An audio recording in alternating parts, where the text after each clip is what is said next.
people who speak are basically from the board, from the committee, board employees, board members, committee members. Those are the people who do the speaking.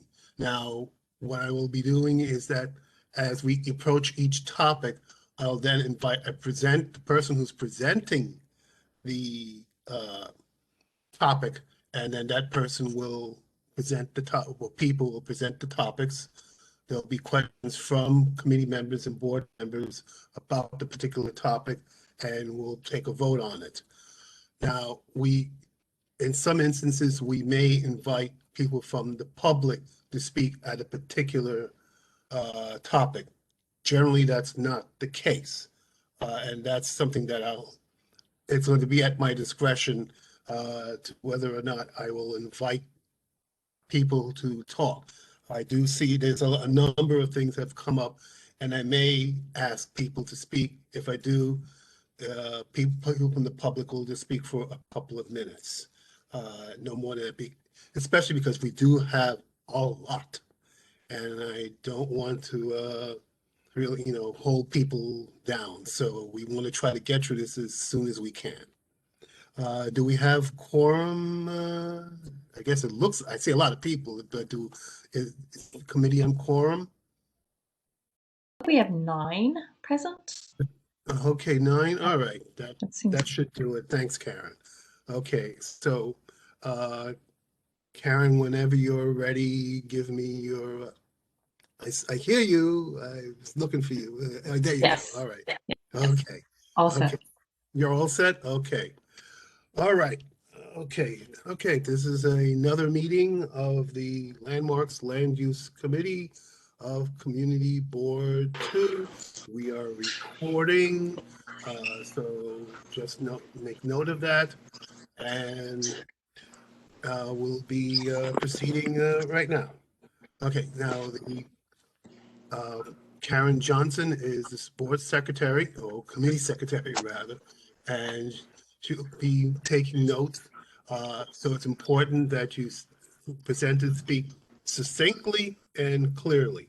If she has questions that she will immediately can interrupt you to make sure that something's understood, so we can get it on the record. Name spellings, and any your office as well, or whatever you have. All right, so we have that. Karen Johnson, secretary. I guess Irene is on. I couldn't tell, but I guess Irene. Irene, I have no camera. I know. Okay, we can never see your face. We know you only by voice now. Okay, Irene's there, and she's co-chair, and I'm Carlton Gordon. All right, so now for our agenda, are there any objections to everybody's seen, committee members, board members have seen the agenda? Is there any objections from any board members or committee members to the agenda? Hearing no hearing no objections, we'll proceed. The first one I have on my agenda is the MTA zoning for accessibility.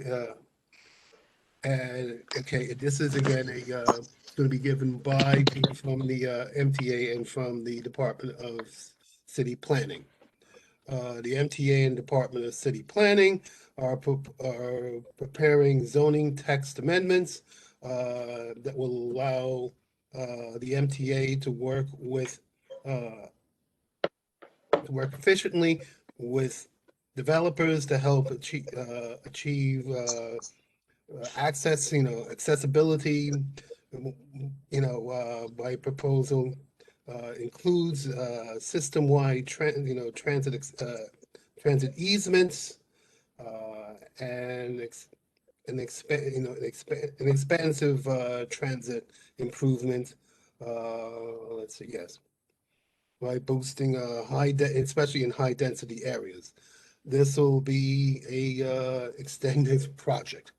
Okay, and now I have here Amita Manish, sorry if I mangled your name, Senior Urban Designer for the Department of City Planning, and Andrew Inglesby, Assistant MTA, Assistant Director for MTA Community, Community and Government Affairs. Either one of you, please start. Just inform the committee that, of course, after your presentation, committee will vote to either support your proposal or not. Go ahead. Thank you so much for having us today. I am Amrita Mahesh from DCP's Brooklyn office. I'm joined by Andy Inglesby and Howard Levine from the MTA and Angela Belicio from DCP. There's also other DCP staff with us who may jump in during the Q&A. This presentation will be an overview of the citywide zoning for accessibility proposal. We've tried to include some neighborhood-specific context and relevant examples as part of the presentation wherever possible, but we also have more detailed applicability maps in response to some of the questions from the board, which we can pull up during the discussion. With that, I will turn it over to the MTA for the first part of the presentation. Thanks, Aretha. I'm Howie Levine. I'm from MTA New York City Transit. Can everyone hear and see me all right? Yes. Great. So I'll kick off the first part of the presentation, and then I'll turn it over to DCP to get into more of the details about the proposal. So we can go to the next slide.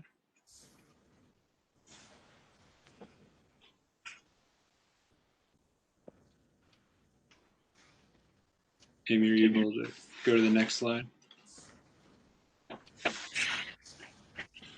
Great. So as has been mentioned in the introduction, zoning for accessibility is a citywide zoning text amendment that's going to allow the MTA to work more efficiently with private developers when they're building near transit stations to help us achieve system-wide accessibility much more quickly. The proposal includes two parts. The first is a system-wide transit easement requirement, and the second is an expanded transit improvement bonus in high-density areas. We'll go into both of those in more detail. Next slide.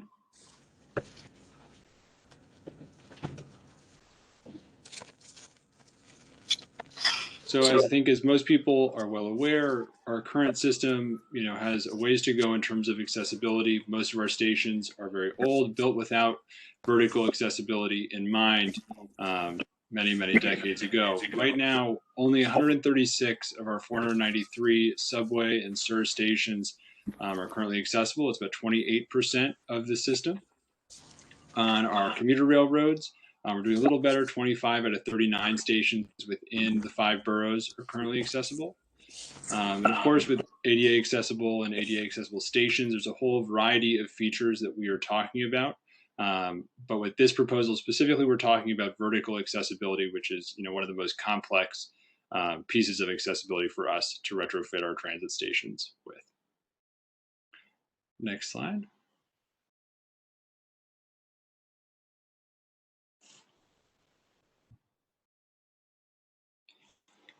So just to talk more about who benefits from and needs accessibility, we're talking about our communities of people with disabilities, mobility disabilities specifically, parents with young children, our growing senior population, people with temporary injuries, or really for anyone for whom a subway ride that many of us take for granted that just takes a few minutes can take a few hours and be very convoluted.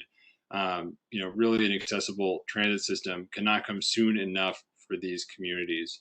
If we can go to the next slide, to put an even finer point on, these communities, they're very large portions of our city. So right now across the city, there's over 500,000 residents with an ambulatory disability, 500,000 children under the age of 5 with caregivers or parents who are using strollers. There's 1.2 million residents who are above the age of 65. And as this statistic shows, that's a number that's only growing at twice the rate of overall population growth, our senior population. And so this is a problem and an issue for us that is only getting more important for us to work towards system-wide accessibility and help solve this issue. It's something that's not going anywhere. And so with that in mind, if we can go to the next slide. The MTA has been working towards accessibility, and particularly within our most recent in our current capital plan, we made a historic commitment to accessibility, over $5 million to make 77 stations fully accessible. The overall goal with this program is that no subway rider is going to ever be more than 2 stations away from an accessible station. And so we're going to be continuing this historic commitment. And what we're proposing tonight is going to be a complement to the funding that we have in our capital plan currently and in future capital plans going forward. So we go to the next slide. So even with this historic commitment to accessibility that we have in our current capital plan and capital plans going forward, we still have a number of challenges when we go to make our stations accessible. We have narrow platforms, we have specific issues with elevated stations, not an issue in Community Board 2. But particularly, on the bottom right here, our underground infrastructure, we have decades of highly complex utility infrastructure under our sidewalks. And we look at these maps, we plan out where we think best to site an elevator with that in mind. And then we get under the sidewalk and there's other utilities that were never mapped. And we need to kind of incur a lot of additional costs, additional time, additional hassle. And so even with that funding in place, there's still a lot of limitations and a lot of factors that lead to accessibility taking longer to retrofit in our stations. And so if we can go to the next slide. And so generally with right now zoning provisions, particularly in Community Board 2, can help us with accessibility and help us make transit improvements overall. On the right here is an easement, for example, which are available in certain parts of the city that takes an elevator and a staircase entrance to the station off of the sidewalk and into a private building. And generally these help improve our overall sidewalk environment and help align private development and help us have better configured stations, more direct accessible routes between the street and the platform. We go to the next slide. And so the two largest zoning provisions that we're talking about working transit and zoning working together. The slide order is a little different than I expected. So I guess we're talking about zoning for accessibility here as the solution to some of those issues and those problems that I talked about. I was about to get into some of the limitations of our current zoning. But zoning for accessibility is looking at our issues with accessibility and the current zoning that we have and tools that we have and those limitations as well to help improve those and help us get towards system-wide accessibility more quickly. Go to the next slide.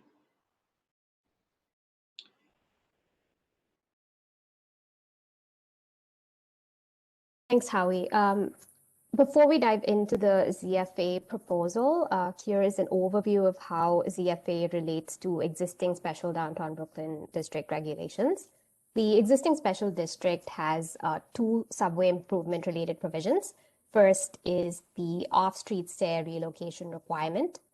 Developments on sites of a certain size that front on a sidewalk with a stairway into the subway station must relocate that entrance onto the zoning lot.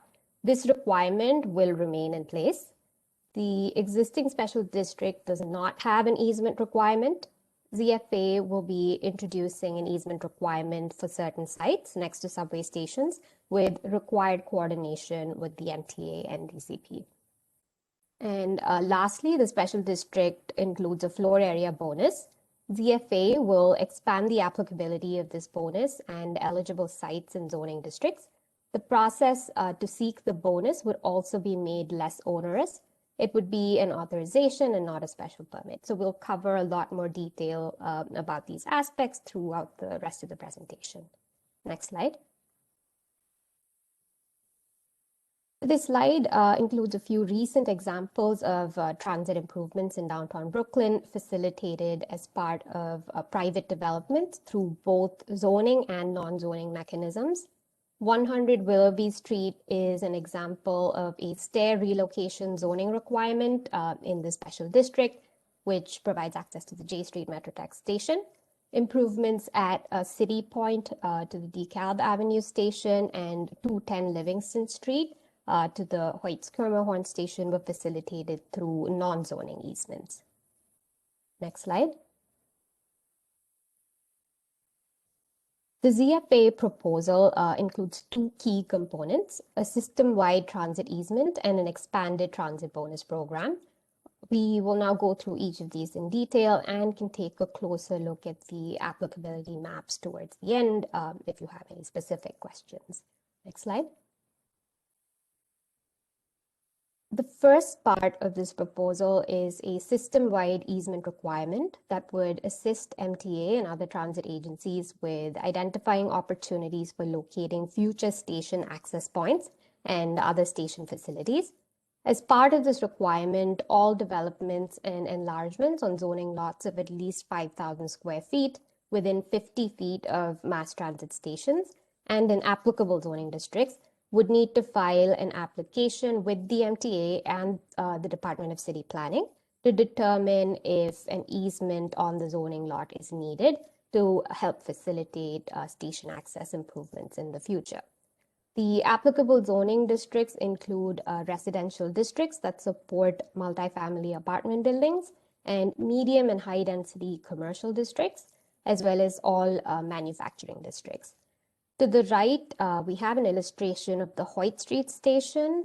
This graphic highlights all lots within 50 feet of the station envelope, but the lots that are only lots that are at least 5,000 square feet would be required to go through the review process. While the process for obtaining a certification would be required for most sites within 50 feet of a transit station, it is anticipated that the MTA will only ask for an easement in limited places that are most optimal for future transit access around each station. Next slide. If a transit easement is required on a zoning lot, an easement volume would be reserved for station access improvements and other station facilities, while the owner could voluntarily elect to build some of these improvements within the easement volume at the time of development. The construction of these improvements is not a requirement. Next slide.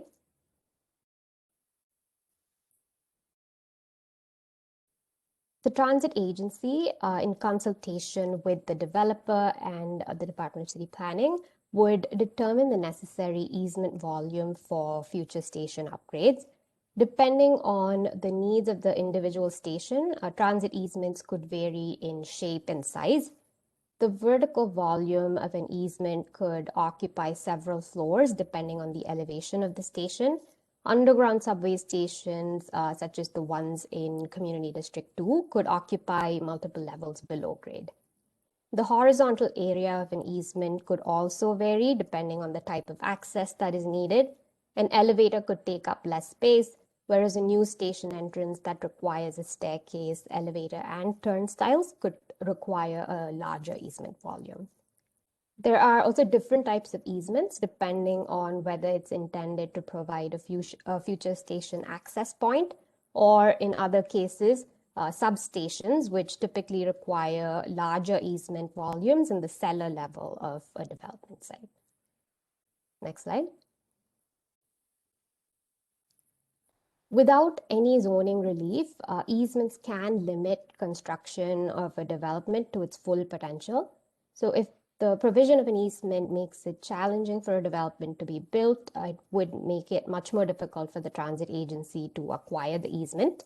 So to facilitate easement agreements in the future, targeted relief from certain zoning requirements would be provided. Next slide. This set of proposed floor area and open space relief is intended to allow developments to be constructed without losing their buildable floor area, which is already permitted for the site due to an easement, and to also provide greater flexibility for locating these easements and station connections in the future. These provisions would generally apply across all zoning districts. Floor space within the easement volume would be excluded from the definition of zoning floor area.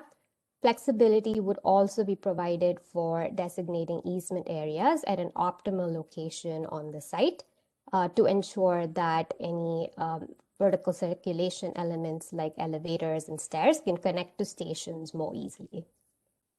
Next slide. The proposed height modifications would provide targeted building envelope flexibility in districts where maximum building height limits apply to facilitate the provision of easements and the permitted floor area on the development site. Sites that provide an easement would be able to increase their maximum height by 10 feet. Street wall location flexibility would also be provided within 15 feet of an easement. Next slide. Relief would also be provided to minimize potential conflicts between the easement area and space needed for parking. A deduction of 15 parking spaces would apply to all developments and enlargements to ensure that the easement volume doesn't directly compete with the space needed for required parking. Additional flexibility would also be provided for smaller sites with required parking that are providing an easement. Parking would be waived on sites with a lot area of 10,000 square feet or less in districts with higher parking requirements, and on sites with a lot area of 15,000 square feet or less in districts with a lower parking requirement. Next slide. Use allowances are also proposed to activate spaces around future station entrances that will enhance the surrounding environment. In some cases, an easement may not be improved immediately with a new station entrance. To activate these vacant spaces, the proposed modifications will allow transit easements to be temporarily occupied by any permitted use except residential use until the space is needed by the transit agency. Local retail uses would be permitted within 30 feet around an easement to promote activity and improve the sidewalk environment next to the station entrances. Next slide.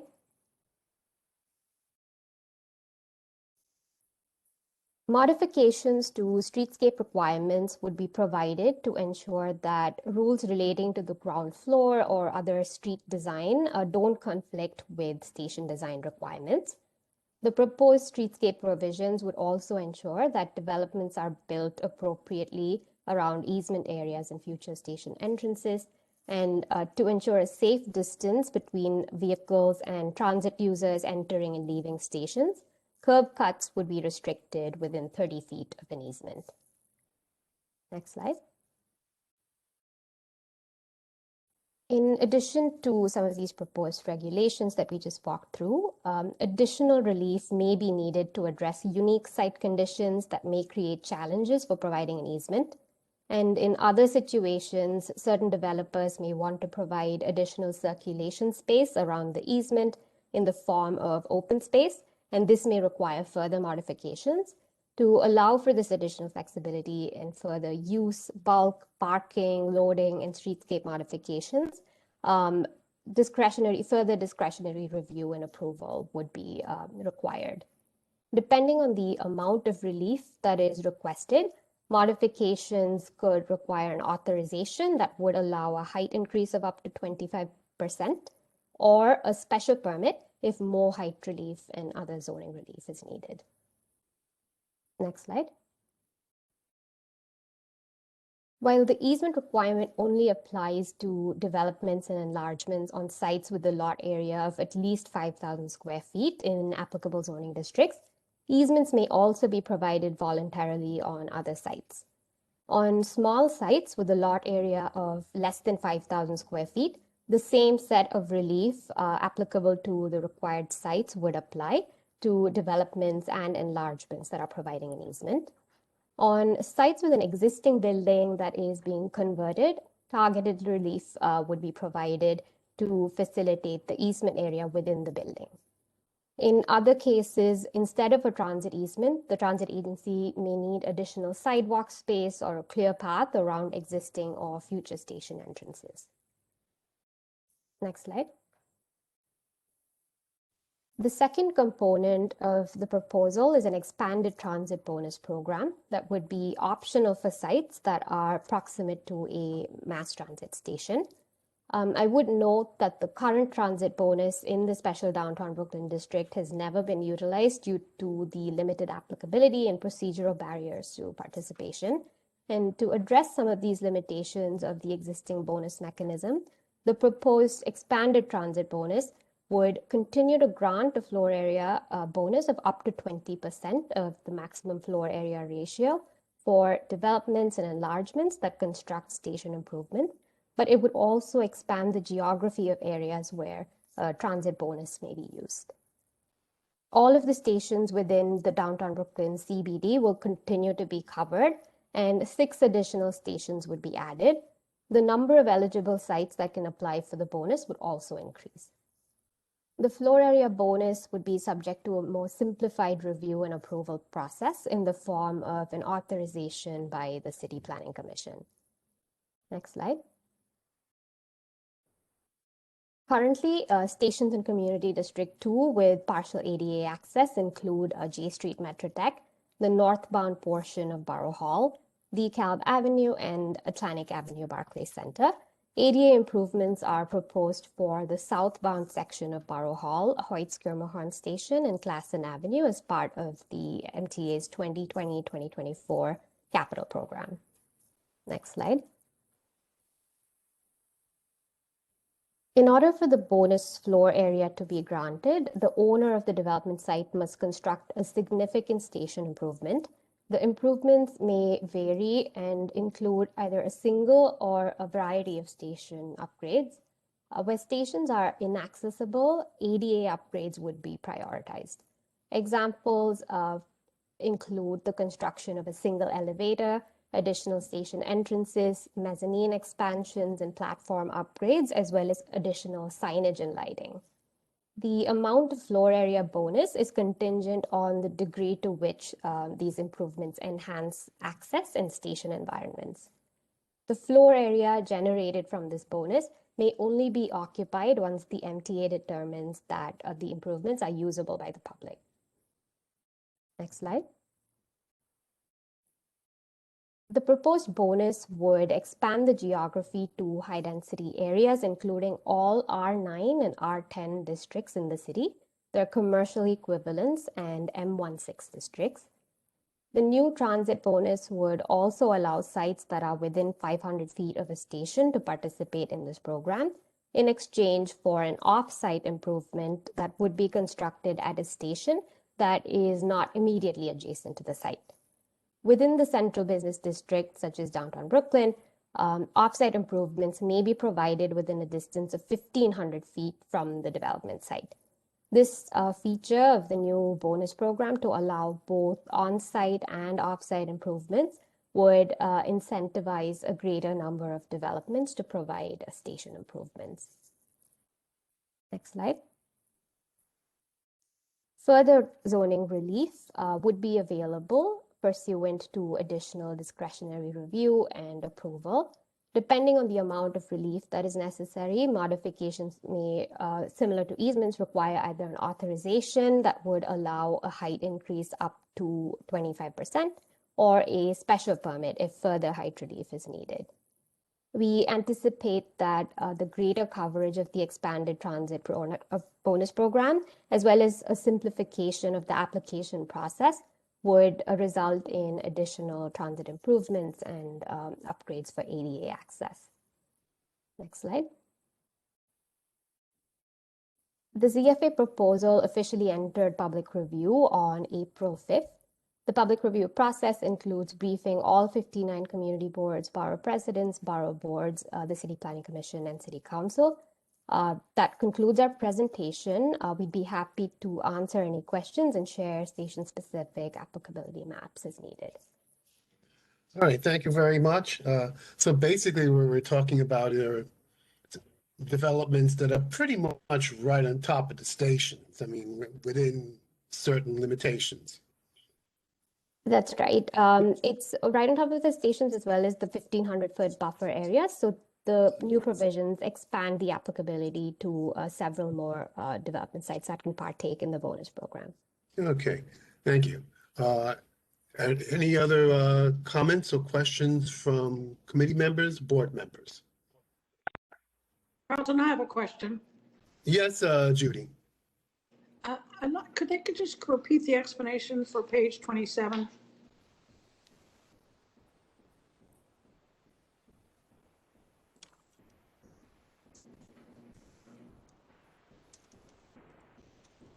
Just pulling up the slide on my end. So that would be the bonus applicability.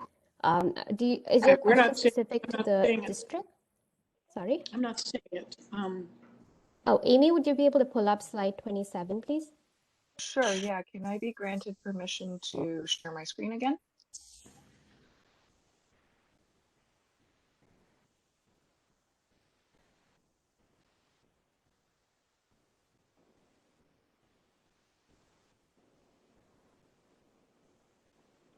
So this talks about bonus applicability for stations both within the central business district and outside of the central business district.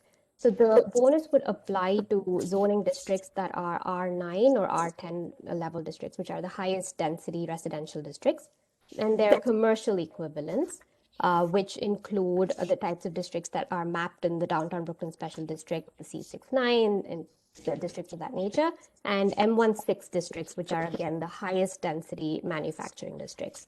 So for stations that are located directly within the central business district, which is the same area as the special downtown Brooklyn district, the buffer would be a 1,500-foot area from the station. And for all other stations that are outside this area, it would be a 500-foot buffer. I hope that helps answer your question.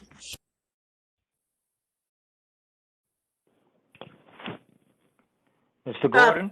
Yep. Am I next? Mr. Gordon? Okay, there we go. Go ahead. Go ahead, John. Okay. This presentation was made to the Transportation Committee last week, so I did ask that they focus specifically on the downtown Brooklyn area. I had a number of questions. The first question, and I'll just try to get them all out, is how did we determine that every third station is appropriate for consideration outside of the budgetary considerations? And I'm making specific reference to the fact that the J Street station on the A&T line is considered one of those stations, and its accessibility is highly questionable to be able to accommodate any additional service from other stations that are not going to be made ADA accessible for whatever the period of time is. So that third station doesn't seem to make sense for the downtown Brooklyn corridor is the point that I am making. The next point is that 29 Flatbush Avenue is a building that was approved by Community Board 2 for new construction. We did attempt to get ADA access because it is adjacent to the Nevins Street station. So I'm just giving Department of City Planning notice that we had tried to do this in that building, and the developer, I believe, awarded $500,000 towards the study of ADA access, but the developer would not commit to put ADA access into that particular, in his building to access the station. So if you can please check that out and see if there's some way we can go backwards and potentially make that happen, because the building is over the Nevins Street station. There are a couple of other buildings on that block that were recently constructed, for which we lost the opportunity to get this bonus.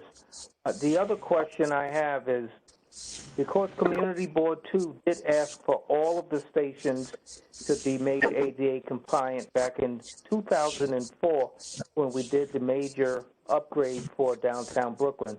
And we got all these buildings, but none of them, other than the Hoyt Street and the Willoughby Street, have any ADA access considerations whatsoever.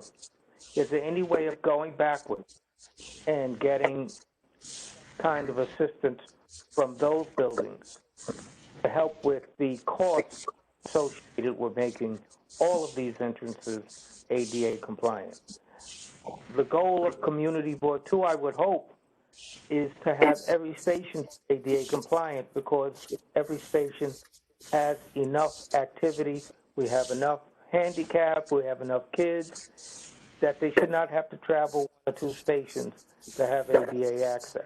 I don't think that that's a fair applicability for downtown Brooklyn. If you're talking elevator access, the other thing I just want to ask, if this presentation can be shared with the committee so that we can have an opportunity to review it offline and come up with questions, specifically since we've been dealing with this for over 20 years. And this is the first presentation we've gotten that makes Community Board 2 understand that the city is taking ADA subway compliance seriously. Mr. Gordon, I'll stop right there. That's enough for right now. Yeah, thank you. All right, if you can briefly answer his questions, if you can. Absolutely. I'll take some of the ones that were directed at DCP, and perhaps Howie, you can chime in about the accessibility. Regarding the presentation, we've shared it very recently with board staff, so it should be up on the drive, both accessible to the members of the public as well as the board. So please take a look and send us your feedback. This time around, we've included applicability maps for every single station as well, and a bonus applicability map that shows eligible zoning districts and the lots adjacent to them. So if you have follow-up questions, we're more than happy to come back or respond via email. So do let us know. And then regarding your other question about the development that you mentioned, we'll take a look and get back to you. And Howie, if you want to take the other questions. Sure. Yeah. So in regards to the, no more than 2 station away goal, that it's really a goal that we've set ourselves because accessibility at our subway stations has been focused in a few parts of the city, but we want to make sure that those, that we have an accessible system that is, as we're working towards system-wide accessibility, that no one is, there's not these huge gaps in our subway lines, in our systems, between an accessible station and the next one. And so that's really where that goal comes from. But understood that, we want to get to every station being accessible as quickly as possible. And that's really where this proposal comes from. And to your other point about kind of the missed opportunities you mentioned, unfortunately, we have seen a lot of buildings go up across the city, right next to subway stations where they would be great places for us to have worked with a developer to get an easement, for them possibly to get a bonus, but just an easement, even the space in the building where we could have cited an elevator for a really direct, accessible route to a specific station, would have been really helpful. And we want to get this going so we don't have any more of those missed opportunities, that if you're building within 50 feet of a subway station, you come talk to us, we look at the site, we evaluate whether we can use some part of it to help increase accessibility at that subway station. Okay, thank you. Bill, I think Bill Flournoy, you had a question? Yes, I'm going to let Daltrey go first because I think she's a little bit, yes. All right, Daltrey, go after ahead. Daltrey, I'll go. Daltrey, okay. Well, we'll thank you, Bill. Thank you so much. We'll go with Daltrey and Bill. I think I want to try to stop there on questions only because we have a lot. But go ahead. I understand. I understand that the transit bonus is optional. So my question is, if I'm a developer and I want increased floor area, do I get the opportunity to choose the transit bonus and therefore reject the affordable housing bonus? Or can we please tie the two together in some way. As proposed currently, there are two distinct bonus provisions. So yes, in theory, the developer would have the ability to choose one or the other or both, but we can definitely take this feedback to our commission if you can put that in your recommendation. Well, I just would urge you wholeheartedly to consider that, considering the crisis of affordable housing that we face, not just in our district, but across the city. This is a huge missed opportunity to address two things at one time, and I urge you to do so. And I'll turn it over to Bill now. Thank you. And if I can just speak further to that, Daughtry, you know, the way this is structured is meant to not negatively impact the desire for those affordable housing bonuses as well, and you can receive both the affordable housing bonus and this transit easement bonus. So there's no choice you need to make between transit accessibility and affordable housing because of this new program. That's the way it's been structured. So you can opt into either one, or you could do both with the way that this proposal is written. Okay, this is Bill Flinoy. My question is basically, this is an optional program. Is that not true? The bonus program is optional. The easement is a requirement. Easement is a requirement. Okay, the bonus is an option. The reason why I asked that is because we have high density right now in our district. And what's going on right now is we're seeing a lot of buildings going up, and we do need accessibility, and we do need ADA compliance. Is there any way to prevent buildings from going up in high density situations if they do not take into account the density without adding to, without addressing the actual entrances to the subways? Because we're seeing that happen a lot. So the bonus program is optional, and developments can choose to partake or not. And with regards to the stairway relocation requirement or other types of easements, those would be requirements, and that can address some of the access issues. In some instances, if the if the stairway to the station is a station that is not currently ADA accessible, they would actually be required to provide an elevator as well. So those types of elements could address some of those concerns, but the bonus as proposed currently is optional. Okay, the reason why I bring that up is the classic Nevin Street station. Okay, right now that's actually becoming dangerous based on the fact that you can only people either can only come into the station or they either can come out of the station, but they can't do it at the same time. Okay, which is problematic. And the station itself is narrow, and it can become dangerous if it becomes crowded. People can actually get pushed onto the tracks. Yet we're still building around that area. And just to respond to that briefly, as part of this program, you know, if a station is already accessible or in concert with accessibility improvements, overall station circulation improvements can be part of this bonus or the easement provision.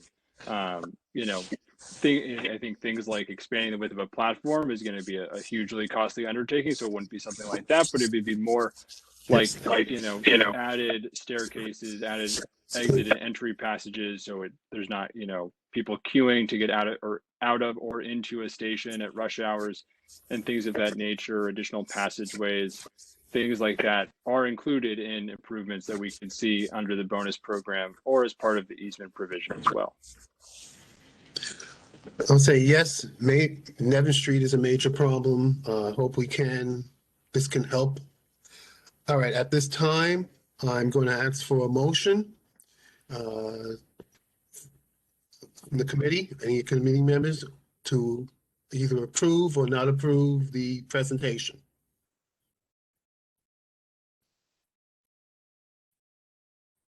All right, I'll do it. I will move to approve this as presented. Do I have a second? I have just approving the presentation. We're not approving the. We're not making any decision on how adequate it is. We're just simply approving the presentation to move on in the agenda. Yes, well, we want to approve as presented and then move on with the agenda. Okay. I'll second your motion. You know, Mr. Gordon, I'm sorry. We've been trying to deal with ADA access downtown Brooklyn for 2 decades now. To have this thing scheduled and we don't have a full opportunity to go through everything is a sad state of affairs. I'm making that point now. I motion that we approve the thing. I made the motion, but it doesn't matter which one. I'll let you have the motion. Can I make a friendly amendment? Yes, Audrey. You have it. That they consider linking the transit bonus to affordable housing in some way, that they have a conversation about both leveraging the bonus for both outcomes. I'll accept your amendment. Thank you. Any further discussion? I am concerned about any construction of a large scale that does not have a requirement to participate in ADA access, irrespective of the 1,500 feet or whatever that in the downtown Brooklyn district. If any construction happens, that construction should have some component of inclusion in ADA access. Very well. Are there any other further comments? If not, I guess Karen, roll. I'm thinking this is just totally inadequate. So, Carlton, what is the downside? Since we still have questions, what is the downside to not approving the presentation?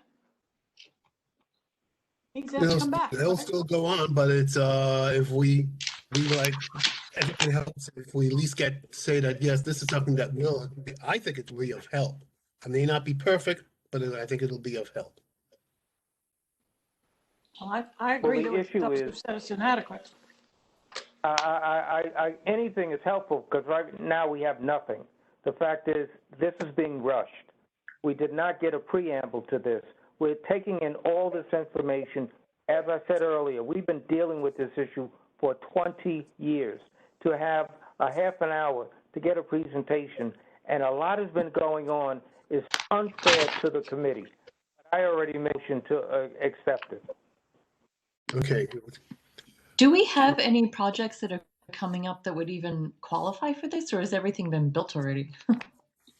I think it's been built already. Yeah. So if this is like a missed opportunity, what's the point for downtown Brooklyn anyway? There are additional opportunities because of the expanded geographies. There were certainly missed opportunities in the past, but the ZFA proposal is hoping to address that by including additional provisions, broader range of criteria and things of that nature. So we do think that this would spur other developments to partake in improvements for stations, whether it's adjacent to them or offsite improvements. Yes, Ernest. Yeah, I have a question. Has this presentation been given to the downtown bid, to the Brooklyn bid? And what was their decision? To the downtown, I lost the rest of you, Ernest. The downtown. The bid, the Fulton bid. Bids. Yeah. I can't hear partnership. Yeah. I'm not aware of it. We have shared an overview with the Downtown Brooklyn Partnership, a high-level overview, but we're happy to send this along to other stakeholders as well as needed. Hi, everyone. Just to jump in here, can you hear me? Yes. My name is Maggie. I'm with the Downtown Brooklyn Partnership, and we represent the Fulton Mall Business Improvement District, Port Livingston Skimmerhorn, as well as the Metro Tech bid. And this is a proposal that we have spoken with city planning about and have reviewed the presentation that was shared with community board via the share drive. And it's a proposal that we greatly support. I think John mentioned, several times, and as many of you are aware, there have been opportunities, and there are additional opportunities, and we're hoping that both the expansion of the bonus area as well as easing the kind of application criteria that have prevented a lot of developers and property owners from partaking in this program. We're hoping that both of them can really help to expand accessibility throughout our district as well as citywide, right? In addition to the kind of elevator proposals that I believe Howie from the MTA shared, there could be additional stairwell and other easements to alleviate the overcrowding that we all experience on the subways. This is really downtown Brooklyn, and it's something that we really urge this community board and hopefully community boards across the city to approve. Emmanuel, this is Bill Flanoy. When you took a look at this, did you actually target areas? Because I wasn't privy to that because I'm part of the the Court Street Livingston Schermerhorn bid. Okay, when you guys looked at it, did you target areas? Because I wasn't aware of that may look for improvements. I'm not quite sure what you mean by targeting areas. We do have a development matrix online that shows the recently completed projects in the last about decade or so, projects that are under construction and planned projects in the near future. I believe Amrita and the DCP team in this presentation also overlaid the expanded bonus maps onto each of the existing subway stations. So we can kind of compare and take a look at potential new development projects that may, or sites really, that may have the opportunity to partake in this bonus. That's what I wanted to hear. Thank you. Okay, I see Brian, and Brian will be the last question or comment. Thank you. As for whether or not we should approve it, I'm just curious if we take a vote and at the next board meeting, it comes up as an action item, won't somebody say, wait, didn't the Transportation and Public Safety Committee hear this? How come they don't have a recommendation? We've been asked to approve this. That's all I can say. We haven't voted on it yet. That's a premature question. We haven't voted on it yet. We may have a recommendation. What I'm saying is, no, I think, may I? I think what Brian is trying to say is what didn't the Transportation and Public Safety make a vote? In this instance, the Land Use Committee has precedence because it is a zoning action. Does that answer your question? yes, thank you. Okay. You're welcome. Okay, thank you, Caroline. All right, Karen, like I said, we ready? I'd like to get we have a motion to approve, which has been duly seconded. I'm in favor of it. You can put me down as, and read off the rest. Okay, Daughtry? Daughtry? Does this include my friendly amendment? Yes, include your amendment, yes. Okay, I approve.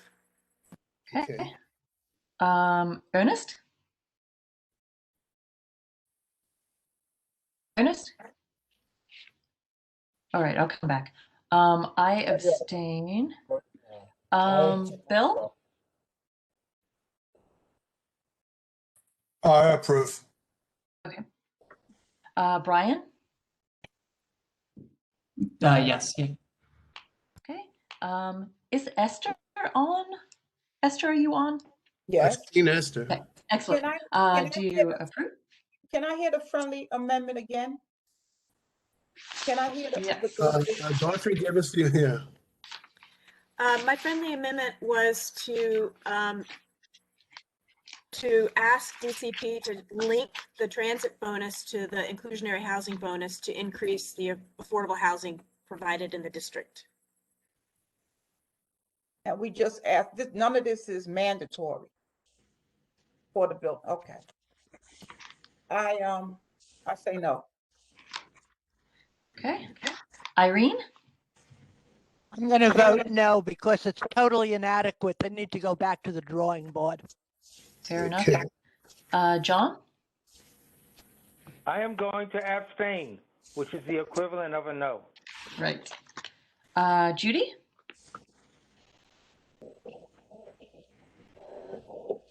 Judy? I'm a no. Okay. And Ernest, I didn't get you, Ernest. I'm going to abstain. Abstain. Okay, so we have 1, Wait. 2, 3, 4. 4 yes. Yes. 1, 2, 3, 3, 3 no. 3 And no. 1, 2, 3, 3 Motion. abstention. Motion failed? Motion fails. Okay.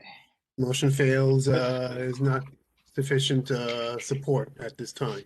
Okay. Mr. Gordon. All right. Yes. You should know that EDC made a presentation last week for ferry service at Pier 1 in Brooklyn Bridge Park. The presentation assumed that the York Street station was ADA compliant. I just want to note that. All right. I understand. Thank you. All right, well, support by the committee as the committee does not support the presentation. We have to move on. Thank you. Excuse me. Yes. I think we have to have another motion since this motion failed. That we have to have a motion in the positive. We can do that. Do you want this? The people who do not want to support it, do you want to make a motion to disapprove? Motion to disapprove.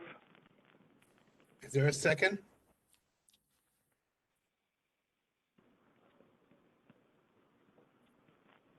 I'll second. Okay, motion is now to disapprove the presentation. All right, let's do this again. Okay, all right. Daughtry? I approve the disapproval. Okay. Ernest? I approve the disapproval. Got it. Carlton? I do not. Okay. I approve the disapproval. Bill? No. Okay. Brian? No. Okay. Esther? Yes. Okay. Irene? Yes. John? Yes. And Judy? Yes. So we have 1, 2, 3, 4, 5, 6, 7 in favor and 3 opposed. All Motion right. carries. Motion carries, but it's to approve the disapproval of the presentation. All right, thank you. Next is 1 Pierrepont Plaza, which is to be referred to the Public Design Commission. It's a proposal by Brookfield Projects. They're proposing an exterior public renovation project as part of the marketing and releasing of the existing corner retail space at the ground level, grade level, and to bring in new tenants. I've been told Michael Kim from Brookfield Properties to present. That would be me, Michael Kim, Brookfield Property. Okay, I sort of hear you. Can you hear me? Yes. All right, let me share my screen.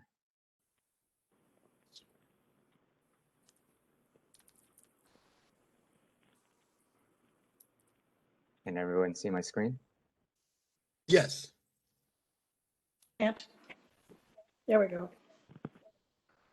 Okay, again, my name is Michael Kim. I represent Brookfield Properties. The address is 1 Pierrepont Plaza, 300 Cadman Plaza West. This is a PDC package for concept/preliminary review, I believe, and we're looking for a letter of support for the design. Let me just run through this quickly and tell me if you can't see or if it's uploading slow. Again, the location is directly across from Cadman Plaza West. And this is a photo at the corner. So you can see the triangular wedge. That's basically the plaza. It's about 3,600 square feet.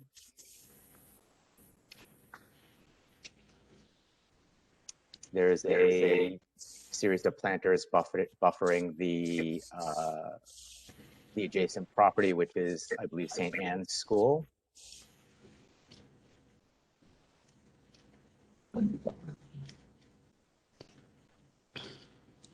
Another view. And another view.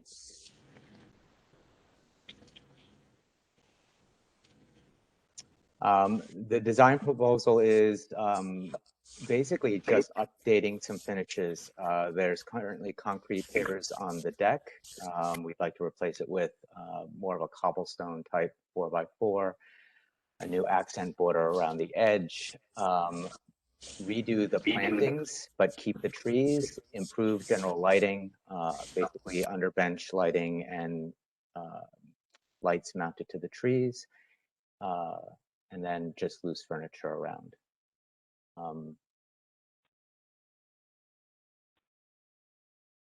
Basically a new planting plan. One idea that we'd like to put forward is replacing the existing coping with sort of a seating coping. And obviously use the planting and a shift of regrading to mask the brick planter behind. We have to do some repointing, residual waterproofing. So we're looking to put in a waterproofing coating on the exterior as well as on the interior of the planters themselves. This is just a rendered view. And another rendered view.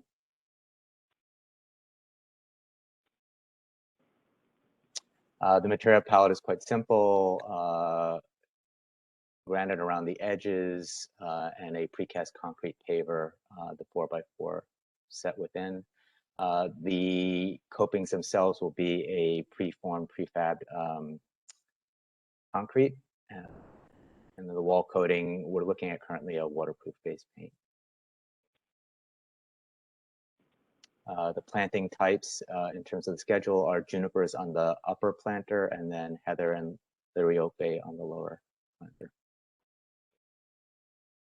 Again, the trees are to remain. This is just a technical plan.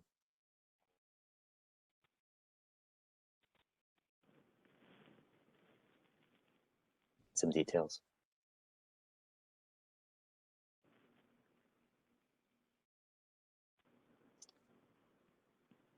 The lighting that's being proposed is a LED light grazer. The linear one goes under the length of the lower coping.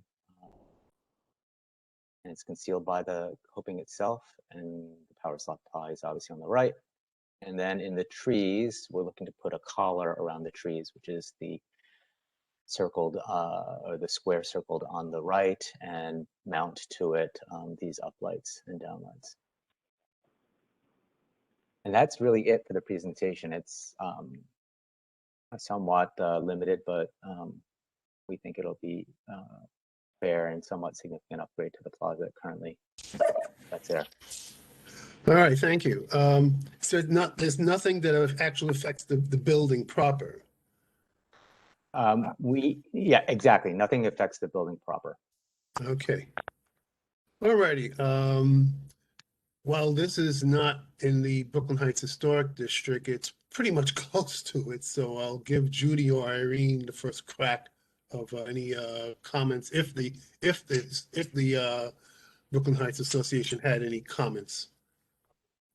I just have a question as to the reason this is on the agenda. Does this require a vote of approval or disapproval, or is it just yes. public information? Requires a vote because it's going to go up. Motion. Chain. Yeah. Then I have a second question. To approve. Okay, you have a motion to approve. I will second it just to get things moving. Okay. Gordon, Ms. Stanton has her hand raised. Yeah. No, we were talking to Judy. Judy, anything else? Yes, I do. I wanted to ask if just to have a repeat on the type of tree that's to be planted.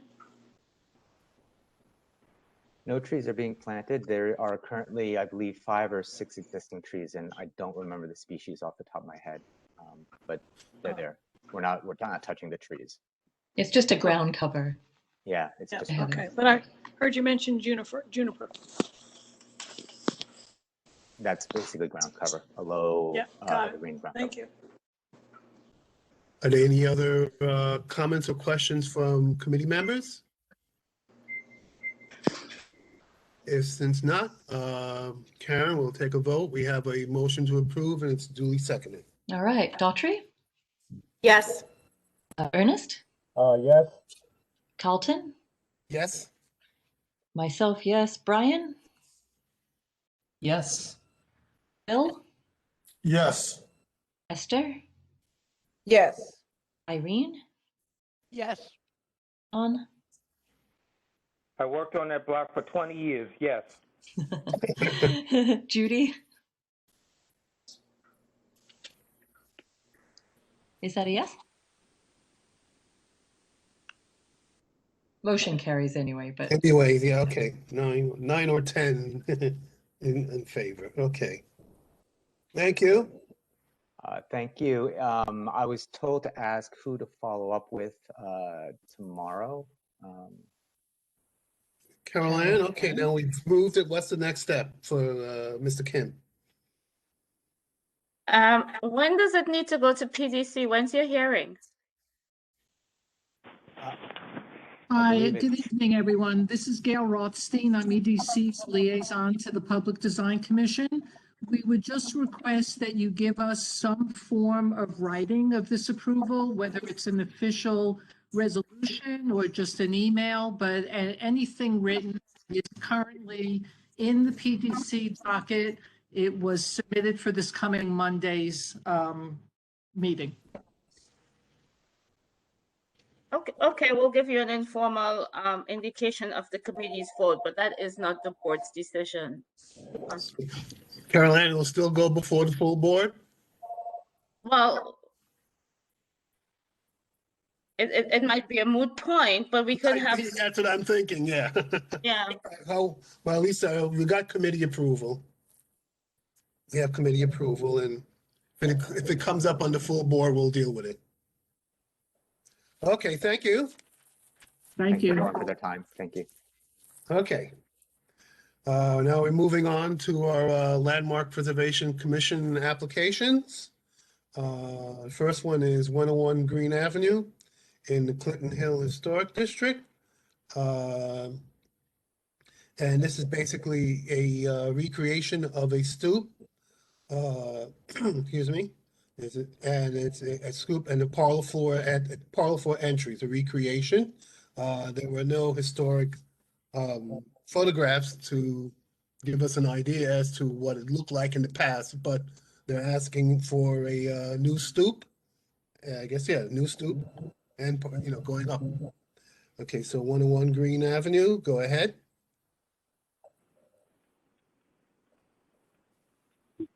Oh, great. Now I'm on mute now. Can you hear me? There's a little bit of pronunciation earlier. Is this all right? Okay. I mean, I get garbled. I'm on speakerphone here. Okay. What's your name?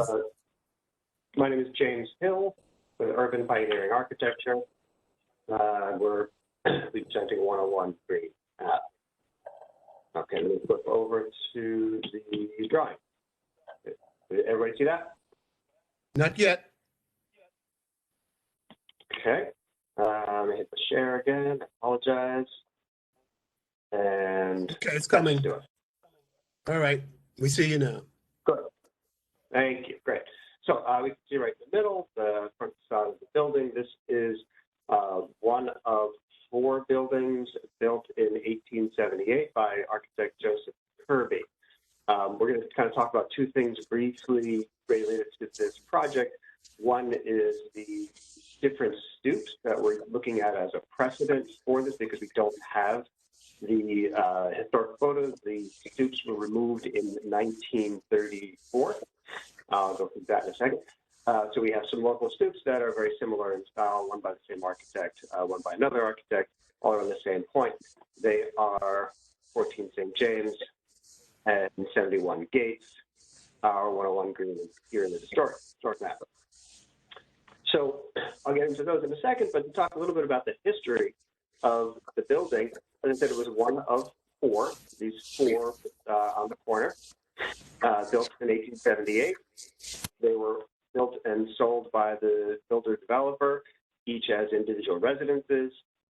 And in 1931, I'm going to zoom in a little bit here so you can kind of follow along with this. We can see that the Catholic diocese purchased and combined 101 and 103. And this is the other reason why this is, another issue is how these are treated separately or combined. So we're going to talk a little bit about that. So they were combined in 1931.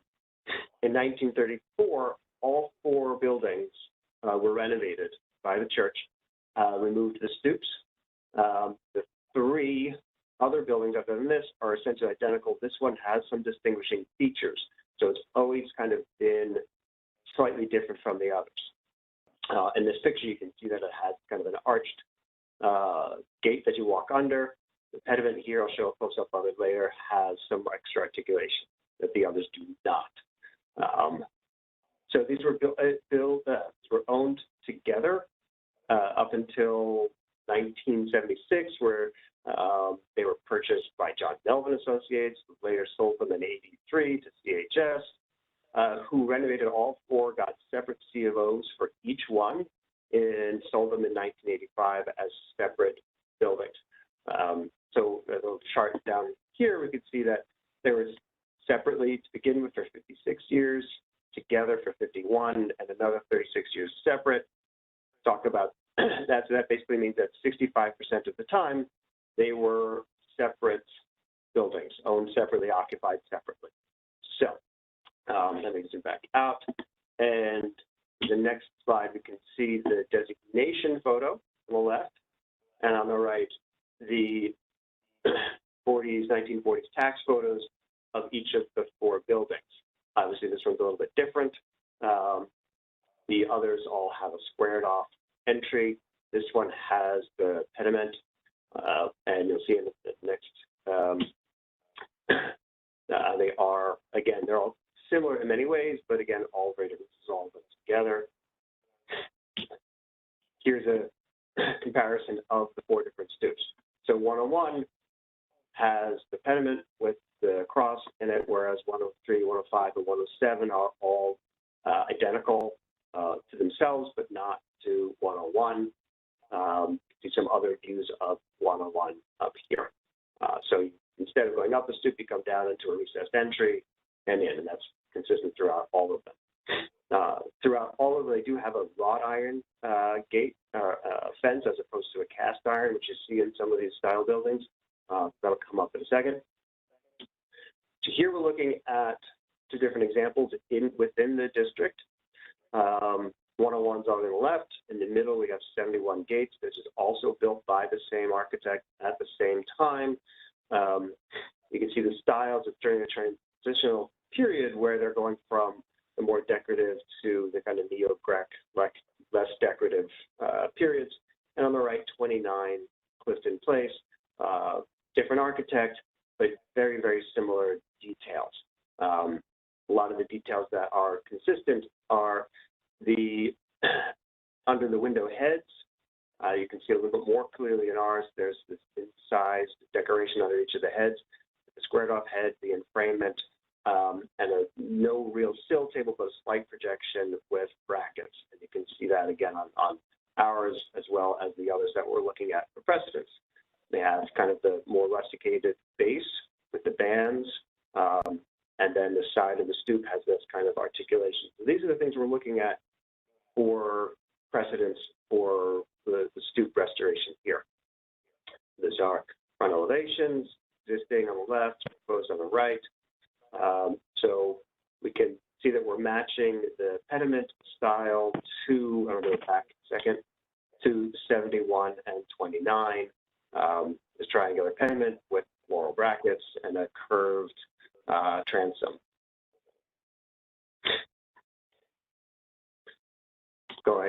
Looking at the side stoop. very similar details that we saw on the others, the curves. Zoom in a little bit to get some better detail. So basically matching the style of what we've seen in those two and many other stoops of the kind of neo-Greek period. You can see the plan, it's very straightforward, going up, going through a gate and under the stoop. Keeping the wrought iron fence that is all the way around this side of the property as well as the other four. And kind of so there's all four buildings showing the proposed stoop on the bottom and the existing on the top.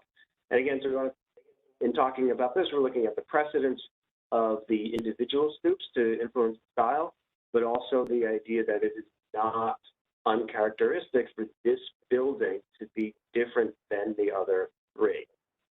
They were all built individually and sold and occupied individually for most of their lifetime. And this one, even when it was renovated along with the others, was treated differently. So the case here that we're making is that it is not anachronistic to have one of the four stoops restored. And that's it. Okay, thank you very much. Let's ask, now we're going to discussion. Now, is anybody from, is there any, let's say, for Clinton Hill? Is there any? I am Carlton. You got it? Okay, Ernest, go ahead. Now, I grew up in Clinton Hill. I walked past these four properties my entire life. I didn't go back to 1935, but symmetry is there. I'm just curious. At this point, why do we want to put stoops on the, on those buildings? In fact, we looked to buy one of those buildings, my wife and I, and the only drawback that I had is that there was a shared boiler, and I couldn't figure out how we were going to separate and repipe one of those houses because when the diocese had it, they had one boiler covering two of the houses. So I took a pass on it. But I think every day when I go to my drugstore, Prospect Drug, which is directly across the street, I just can't envision soup after I'm over 40, so I just can't envision it. So basically, Ernest, this is why the stoop, right? Yeah, I mean, there's a symmetry there already. There's a symmetry. There's a harmony along Greene Avenue. You know? Okay. Well, let's get mad to the question. Why the stoop? Are you asking me why the stoop? Sorry. Yes. Yeah, that's the question. Right. It helps with the entry configuration to the space, the way the building is laid out as a double duplex. There's a duplex on top and a duplex on bottom. And so this helps differentiate and provide a legal separation or a simpler entryway rather than going in underneath and coming up to the, walking all the way up. This allows the kind of a more typical what we see in brownstones where the public hall on the basement and parlor level becomes part of the lower duplex. Without adding the stoop, we really can't do that. That means that public hall needs to be maintained as the public hall, and it reduces the usable square footage of the interior of the building. We're also, I think, the owner has also expressed an interest in the idea of restoring it just as a historical artifact. Kind of just the appreciation of the style of the building as it was originally with the beautiful stoop. You know, as I said, we look to buy one of the buildings, but there's not, I don't know how you got a duplex. It's not that deep. I mean, the depth of those buildings is just not, I don't think it's even 47 feet. Yep. Hello? Yeah, I'm sorry. I'm having a We're really sort hard of time hearing you understanding again, Ernest. I mean, I just envision being inside the building, and it's not that deep. It's just to have a duplex. I mean, I have a duplex, but I have, I mean, the house I live on a Delphi. It has a depth that we can create to duplexes. That's not, okay, but that's in the building. Okay. How deep it is. That's your other question, the depth? Yeah, I mean, I looked at it, and he said that he has 2 duplexes, and on Vanderbilt Avenue, it's on there's a terrace house that abuts that building on Vanderbilt. And I'm looking at the depth. It's not that deep. I mean, but that's his property.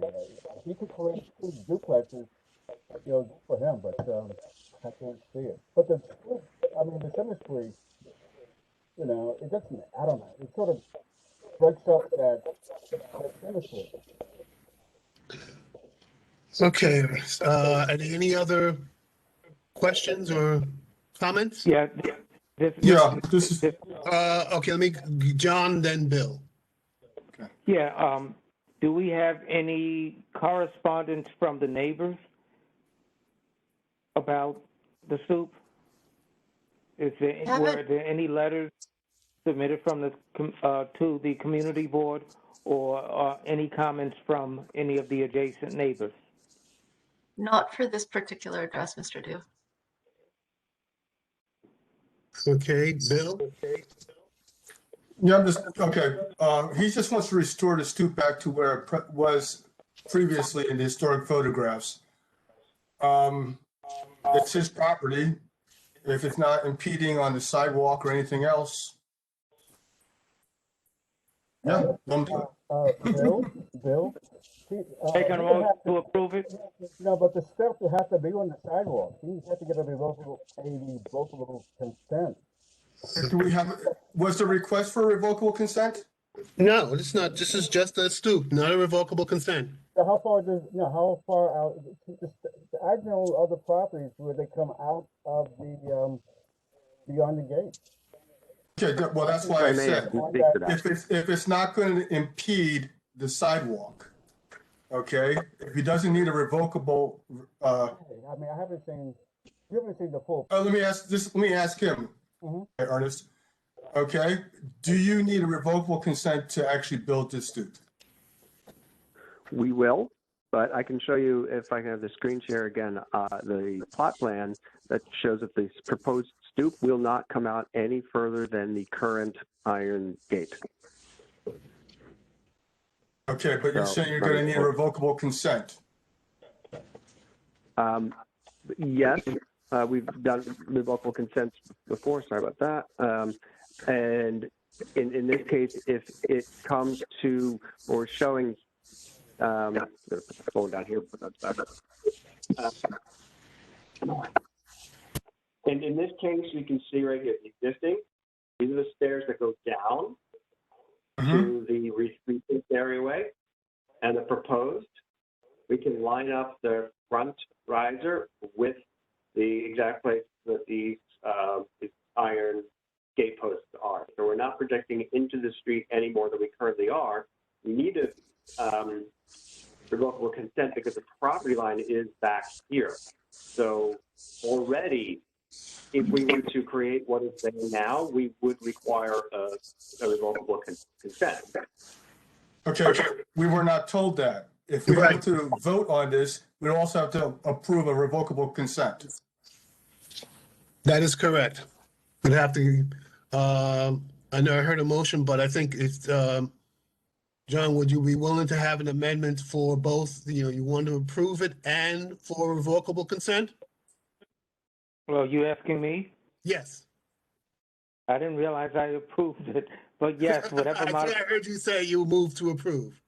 Or whatever Bill's modification is fine. Okay. All right. So what we're looking at right now is both a motion to approve and a revocable consent since the proposed. Yeah. Whoa, 1 second. I did not make the motion. I said if in fact it does not impede. Whereas if we're asking for revocable consent, It would. It would. He's So saying I did that. not make a motion to approve. Okay, well, you want to make the motion to approve both with both It's a? been made anyway. Yeah. Okay. Okay. Mr. Okay, Gordon, can Bill? I say something? Can we, can we just ask the community if is anyone here from that wants to speak on 101 Green Avenue? We should do that before we make the vote. Thank you, Ms. Blount. We've received no emails or requests tonight on this particular address. Okay, I was just making sure. I thought maybe somebody was there. I had the question. Did he notify Okay. anybody in the All community? right, so we have a motion for approval and revocable consent. Before we move forward, may I interject for a second? Yes, go ahead. I just need a point of clarification. On this committee, do revocable consents for land use items, landmarks item come through this committee? Yes, absolutely. Okay, thank you. Yeah, that's why we, yes, Carolyn, that's why, oh, yeah, we've been doing that for a long time. In fact, we get, in fact, it's, we often get just separate separate applications for revocable consent. That's why Bill brought it up, because this way, if we do both a motion to approve and the revocable consent, this way he doesn't have to come back and we don't have to take an extra time to redo this again. So we have a motion. Yeah. Each time I've seen a revocable consent, there's been documentation, but I haven't received anything at the office. I don't know whether Mr. Hill can speak to that. Sure, I'm happy to speak to that. This has not made it to the DOT yet. This is all precursor to that. Understanding is that we need to go through the landmarks process first and then through DOT. And so our goal is, as soon as we get, hopefully, approval from the community board and the commissioners, we'll then make the same presentation essentially to the DOT. I can answer also, there was a question raised earlier as to whether or not we had notified the neighbors. We did. I know the owner notified most of the people within a few house radius. We did send this presentation to the Citizens for Responsible Neighborhood Planning of Clinton Hill and Fort Greene, and they responded that they look forward to seeing the presentation in the committee. So I don't know if they're here or not, but they had no criticisms at the time. Pardon, Ms. Stanton has her hand raised. Yes, Judy. I didn't intentionally put Yeah. my hand up, and I thought I lowered it. So I'm sorry. Okay. I don't have my hand raised, but I All can right. second the motion. I think this discussion of a revocable consent is a non-issue at the moment. We do it all the time. It's not up to landmarks anyway. This is a landmarks application that we're supposed to vote on, and I second John's motion. Judy, while I have you here, did you vote yes or no on Pierrepont? I voted yes. Okay. Sorry, I I didn't don't hear it. remember that you called on me, but I voted yes. Yeah. Okay, great. She did try. All right, should we go ahead with roll call for this one? Okay, yes, we have a motion for, well, that's basically motion for approval. Are we discarding the revocable consent, or we're not, or we're including it? Okay, Daughtry? Yes. Okay. Ernest? No. No, okay. Carlton? Yes. Karen, yes. Brian? Yes. Bill? Bill? Hesitantly, I will say yes. I wish he had mentioned the revocable trust, but he did not. All right. Okay. Esther? No. Okay. Irene? Yes. John? Yes. And Judy? Yes. Great. 1, 2, 3, 4, 5, 6, 7, 8 in favor, 2 opposed. 8-0. Okay, it's been approved. Thank you. Thank you very much. Okay. Next one is 185 Dean Street in Boerum Hill. The Boerum Hill Historic District. Proposed project is a full interior renovation, converting a 4-story to a one-family, single-family. It'll be a full width 2-story extension at the rear, and also there will be work done at the front as well, going in, on the facade. Carlton, could I interrupt you? Would you Yeah. let the architect, could you let the architect just go ahead and Okay, well, I and just make want to the give us a little presentation? summary as to what's being given. But this is what what's been put down on the application. I will also point out that the board has received, and I've looked at letters from Chris Penta and Richard Altman. Okay, yes, Richard Aldwin Fisher from 183 Dean Street. Mr. Fisher has definitely indicated opposition, and Chris Penta has Gordon, we can't start it concern. until the presentation. Yeah, You I'm just can't going to talk give about information first that these people are here. first. Yeah. No, the presentation goes first, Gordon.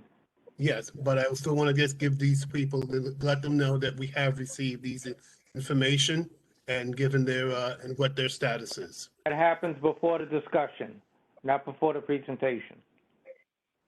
And we'll go ahead with the presentation.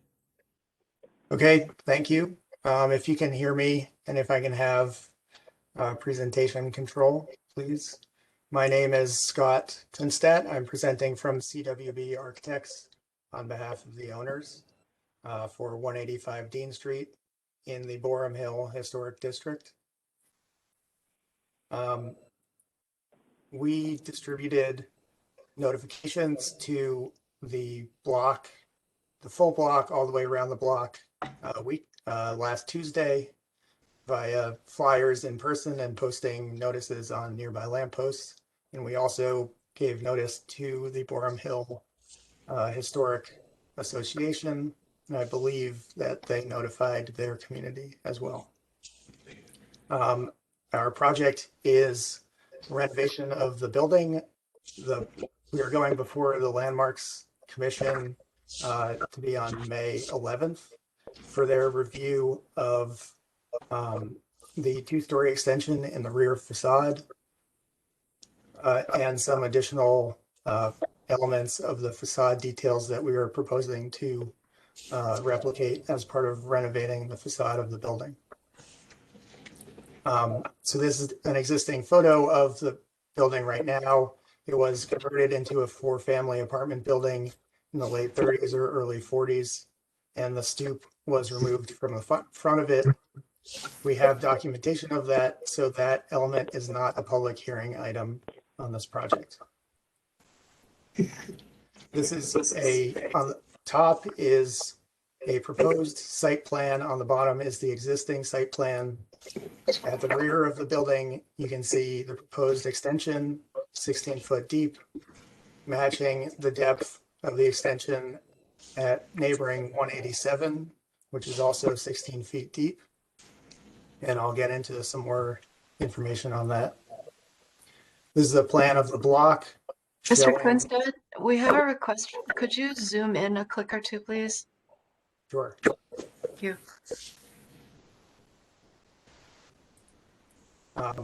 Hopefully I won't miss any information on the perimeters of the sheets. I would also note this presentation is available on the community board's public drive if anyone would like to review further. This is a block plan color coding the buildings and existing rear extensions that are already present. Our building is here, number 185. And you can see that most of the extensions on the block are 2-story extensions, and many of them project quite far into the donut. This is similar information presented over satellite imagery. Our building here on the upper left, and note that the satellite imagery available on Google predates the recent construction of a two-story extension at number 187. These are proposed plot plans. On the left, the existing plot plan with a neighboring extension at number 187.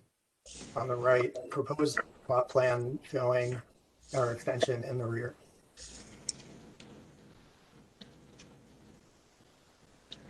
This is a full block plan attempting to document via Google Maps the depths of other extensions on the donut, with ours being here at 16 feet, matching the depth of the neighbor at number 187.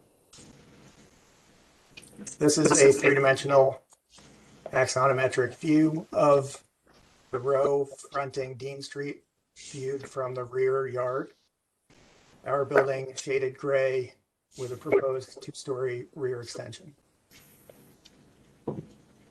There's a section through the building, Dean Street on the left, showing the existing building in gray, and in red, proposed extension at the rear of the building. This is a proposed building section showing the extension on the rear with a deck for access to the rear yard. It's also showing other elements which are not public hearing items, such as rooftop solar required by recent local law, and the new stoop mentioned. This is a rear elevation of the building. On the left, the existing elevation. On the right, proposed elevation with a two-story extension on the rear with masonry sidewalls and a wood rear facade with windows and doors. This is an enlarged view of the existing rear facade. Some photo documentation of the existing rear facade and the state of the masonry. A wider photo of the rear facade of our building in the center. On the right is number 183. On the left is number 187 with their recently constructed two-story extension. That's the full width of the building. This is our proposed rear elevation, which I showed earlier, just a little bit larger. Bottom two-story is an extension out from the face of the building, maintaining the upper portion of the building and the continuity of the cornice line. The extension has masonry sidewalls for fire protection and structure. The rear are windows and doors. The other aspect of the proposed work that is a public hearing aspect at Landmarks, our proposed replacement front door as part of the reconstruction of the stoop that was removed in the early 20th century, as well as some facade elements in the brownstone that we would like to reconstruct. Here you can see a combined panorama of number 179 through 185, which were built together all at the same time in 1868, 1869. You can see that our property on the right no longer has its original stoop that the other three buildings retain. And they have as well additional facade detail that has been lost in our facade. Also, for context, to the right of our property is number 187 through number 195, which were built a year later, 1870 to 1871, also in the Italianate style. This sheet shows the existing facade on the left, our proposed facade on the right, with the stoop replaced, a double door with an arched transom below an enframement, a rusticated base in the brownstone facade with the windows dropped back to their original height down at the floor level of the parlor floor. They're shown as a single hung configuration in a 2/2 window pane layout. And they have a projecting ledge at the bottom of the window. This is the larger drawing of the existing facade with non-original window configurations and without its original stoop, and as well lacking detail elements on the facade, brownstone. These are some photos of the existing facade showing its current condition. The cornice will remain and get restored. It's missing some original details. This is an enlarged drawing of our proposed street facade. You can see again the elements I described of the new entry replicating the original condition with double doors, the 2/2 windows, and the projecting sills below the parlor floor windows. Larger details of the proposed brownstone elements at the parlor floor. Entry door flanked by pilasters with a panel detail, foliate brackets supporting the projecting hood lintel above the door, and a similar element at the windows at a smaller scale, as well as projecting windowsill ledges. Some documentation from the block of similar elements. On the left is 191 Dean Street, also an Italianate style brownstone built a year later, with the same elements at the parlor floor window and the parlor entrance. On the bottom right, from across the street, a little bit earlier time frame, but also an Italianate style at number 166 Dean Street, projecting sills at the parlor floor windows that we hope to replicate. And here at the upper right, you can see historic tax photos from the 1940s of our building and the neighbor, showing the proposed door configuration. Lastly, this is just an illustrated drawing showing the proposed front and rear elevations of the project. And that's it. Thank you very much. Okay, thank you very much. As I said at the start, we did receive some, I would call it, well, concern and opposition. With one concern and one in opposition from people over at the neighboring 183 Dean Street. The letters have been sent to the board. I don't know if, I hope that all committee members did get a chance to review it. I looked at it this afternoon just before we were able to begin the meeting. I'm not here to speak for them, but just to indicate that there were concerns that the construction would affect their property over at 183 Dean Street. Having said that, are there any other questions or comments from committee members or board members? I have a question. Yes. When you look at the back rear extension to the neighboring, I'm sorry. When you see the neighboring extension, it looks like there's a setback on the second. And does yours go as far as their furthest point and all the way up without a setback? Yes, that's correct. Okay, so it'll be more bulk than your neighbor. Yes. More density. Okay. Carol Ann? Yes. How many letters did we get? And can you characterize all of those letters as being in opposition?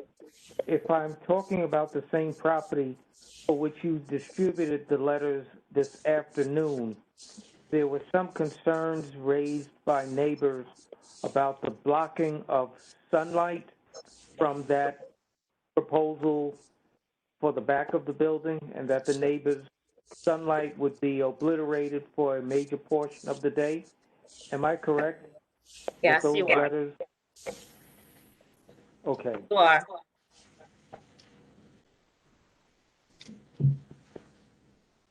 Okay, so yeah. All right, so we I confirmed that. personally feel like the. Yeah, go ahead, Karen. Yeah, go ahead, Karen. I personally feel like the extension is really heavy, bulky compared to what else is going on, and it would be it would really affect the neighbors, but that's not the only issue. I just think that there's a lot of bulk there for what you're doing with the rest of the house. I mean, the facade is great, lovely, but yeah, and then you're also adding a deck onto that, so it's It's a lot. I would just clarify, it's a landing for the stair down to the yard more than a deck. It's not across the full building. It's just a 7-foot square to provide access. I would agree that Yes, Daughtry, go ahead. I would agree with Karen's comments. Obviously, I think the street facade improvements are excellent and bring it back in line with that continuity on the street. The bulk in the back, just matching your neighbor is not a good argument for, is not a good justification rather for the depth of that addition. And I second Karen's concern that it also doesn't step back. So I would urge you to rethink that, the bulk of that with those comments in mind. Okay, thank you for the comments. Daughtry, it sounds like a motion to me. I'd like to see the rear drawing, the rear addition drawing, just again. Sure, I'd happy to do that. Chair Gordon, while he's loading that, Yeah. there is a list of 6 attendees at the meeting that would like a 2-minute comment if you're inclined. Yeah, that's a lot. Okay, what I'll do is this. I'll take 2 people. Yeah, I'll take 2 people at 2 minutes each, just so, because we do still have a lot to do. And you could pick them out. I don't have the list in front of me, Tanya, so you can pick out 2. In chronological order, the first 2 requests were from Thomas Brown and Richard Alwyn Fisher. Okay, Mr. Brown, I'll give you 2 minutes. Before you start the clock, is it possible to get up that picture of, I think it was page 25 in the presentation to be displayed while I'm talking? I don't think there was a 25, but There was in the original presentation that was submitted. It was the one of the backyard where that you're looking back and you see the projection of the, that's the one right there. So leave it on that. And my wife is here. We've split our 2 minutes up into to 2 sections because it's there's some perspective I think that Give you a minute each because I have other people. What's that? And you can get a minute. Your wife can get a minute. 2 minutes, yeah. Okay, go ahead, start. I'm sorry, was that 1 minute or 2 minutes? Your wife gets a minute, you get a minute. Our presentation was timed out to 2 minutes each. Can we have that? We'll talk very quickly. I think there's some good information here. Please start. I'll give you 2 minutes each and that's it. Okay. Thank you, appreciate it. Because we've been here for 34 years and we appreciate the opportunity to speak against the proposed 185 Dean Street extension. It's out of character for this multiple row of houses. If built, it will cement a dangerous new precedent for the entire Boerum Hill Historic District. Our quality of life was forever changed by the 187 Dean extension being used as a precedent tonight. That extension was approved on false information without community input. It interrupted a row of unmolested 1860s buildings and backyards. The view from our garden drastically changed for the first time in 150 years. Where we once saw open sky and western sunsets, we now live beside a yellow stucco canyon. This was not supposed to happen in a historic district. The neighborhood did not hear anything about 187 until it was already under construction. We had mistakenly thought we were protected from such an extension because of its easy visibility from Bond Street. We asked Landmarks how they could approve that extension, and they told us they were just following the community board lead. That is why the recommendation of this committee this evening is so important.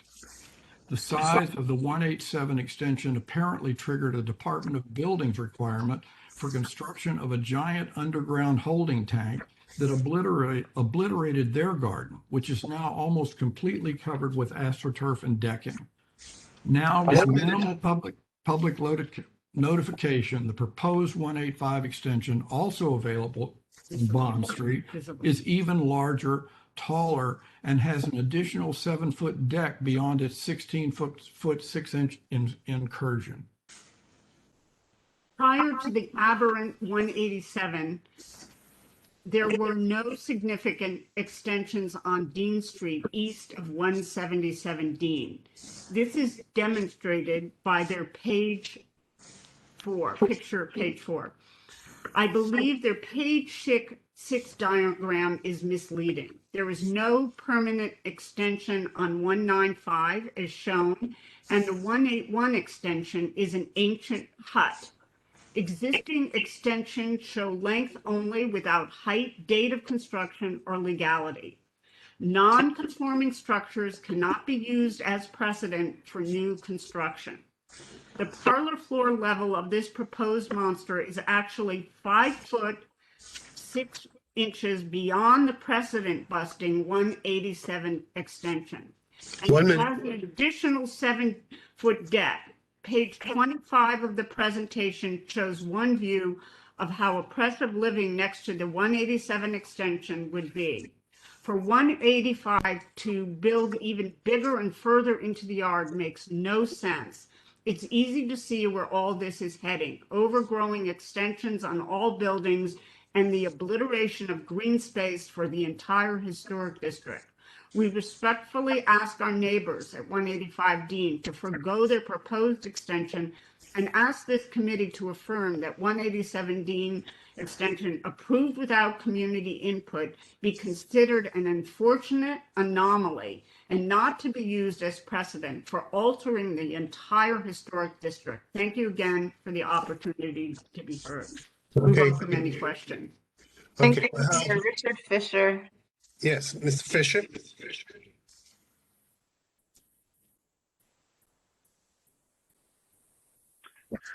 I would like to speak briefly in opposition to the proposed extension at 185 Dean Street. The extension at 187 Dean should not set a precedent, as it should not have been approved by landmarks due to its clear visibility from the street level on Bond Street. This extension at 185 would also be visible from Bond Street as it extends at the 2-story level for 16 feet and 6 inches. The extension at 187 consists of approximately 2/3 at 2 stories and 1/3 at 1 story for a total of 16 feet. So the proposed 2nd-story extension would be approximately 1/3 longer than the existing extension at 187 plus the 6 inches. The extension would be more visible from Bond Street and more obtrusive in the backyards, blocking more sunlight, view, and airflow for the neighbors. This is not in keeping with the depth and volume of structures on this historical block. Additionally, if the 185 extension were allowed, there would be no precedent to stop future extensions. Backyard areas would become the site of untrammeled building, structures, and concrete to the sacrifice of gardens, trees, and nature. This would certainly affect the views and the character of the backyards and potentially affect heat, airflow, water runoff, pests, and wildlife. Thank you for your consideration. Thank you. All right. Mr. Gordon? Yes. May I make a motion? You can make a motion. Yes, Bill. Yeah, I'd like to approve the work on the front of the building, disapprove the work on the back. I'll second it. Second. Or you can pick any one you want. All right. So we have approval for the front, disapproval for the back. That's the motion. Any further comments or questions on the motion? Yeah, I have, I just wanted to. Yes, Brian. Sorry, just butting in because. Go ahead. It worked so well last time.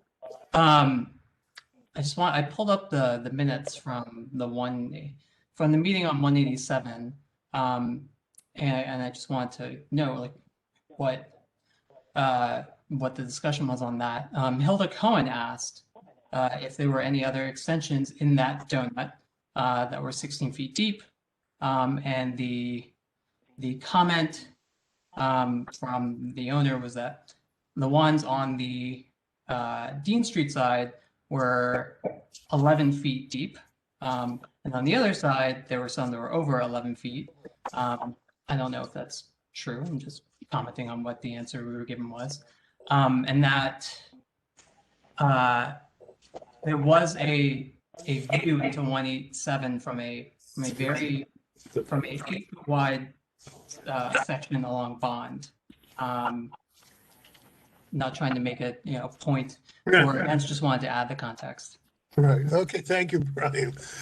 I will just say generally, especially in Boerum Hill, there's a lot of concern over the donuts. People do like to have a little extra space, and at the same time, there's a general community concern, I know, especially in Boerum Hill, as to have a maximum still amount of area for their donut, so they can get light and air coming from the back as well as the front. So that's always been a problem. And I think that's one of the reasons why there is all this discussion about the rear at 185 Dean. Are there any other questions or comments? I don't know if I can make one comment that might be helpful to the Who's this? committee. I don't know if I can make one comment that might be helpful to the committee. Oh, the presenter. Presenter, go ahead, please, present. Thank you. Not a committee. I was just going to note that the proposed extension at the rear will have a planted green roof on the full roof of the extension. And the rear yard as well will be re-landscaped with plantings. Okay. Scott, the issue is the bulk. Okay, I hear that comment. I just wanted to share that information. Chair Gordon, the next person on the list is the immediate neighbor. If you are inclined to give him 2 minutes, he would appreciate it. Otherwise, the comment is that he is on the parlor ground and basement floor that will lose all light. Are you inclined? I think we have plenty here. Okay. I think we have plenty here for the discussion. Because we still have a lot of work to do. So we have a motion to approve the front and to disapprove the rear. Okay, Karen, you want to give us the roll call? I'm in favor of the motion. Okay. Daltrey? Yes. Ernest? Yes. Karen, yes. Brian? Yes. Bill? Yes. Esther? Yes, yes. Irene? Yes. John? Yes. Judy? Yes. 10 in favor. Okay, so again, just to summarize, we've approved the work on the front, and we find the work on the front to be satisfactory. We do disapprove the work that will be done at the rear. Thank you very much. The next item is 267 Cumberland Street, which is in the Fort Greene Historic District. I'm not going to go through the description on this one since we did have this one previously, and we did disapprove this one quite by a heavy margin. So our concerns on the 267 Cumberland Street were for how it would affect the neighboring buildings, that there would be an extreme effect and that neighbors were not notified. Now, we do have the presenter said, and I'll just take a point, that they're saying that their proposed new application is a modification. So what we'll do is we'll now turn it over to the applicant to show that they have what they've done for the modification. And also if they have indeed made any further, let's say, meetings or reaching out to the neighbors in their application. Go ahead. Hi, good evening, everyone. My name is Jenny Payson. I'm the architect for this project for 267 Cumberland. I could share our updated presentation. Okay, great.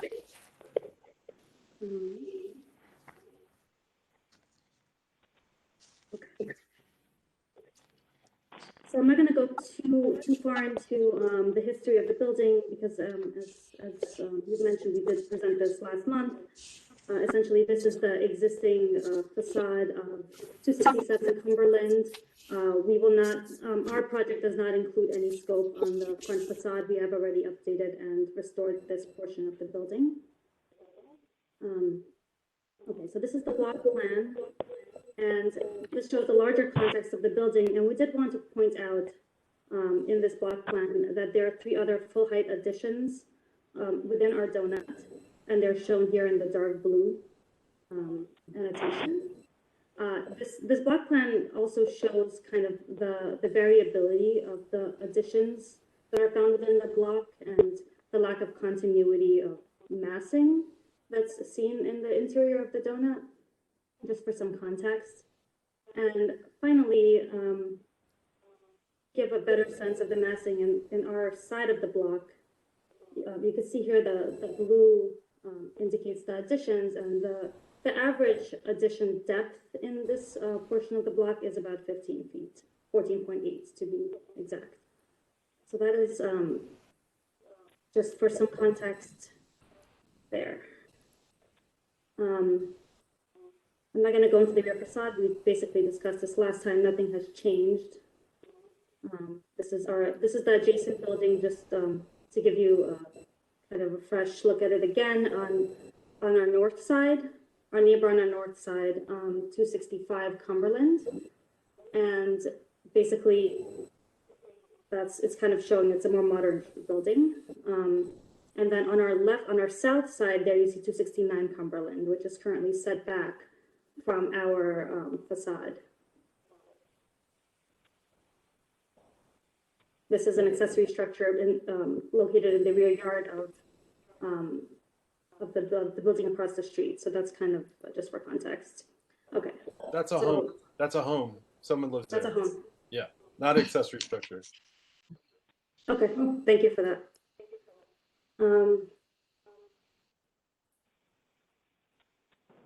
This is a photograph of the buildings facing our project right across from the donut.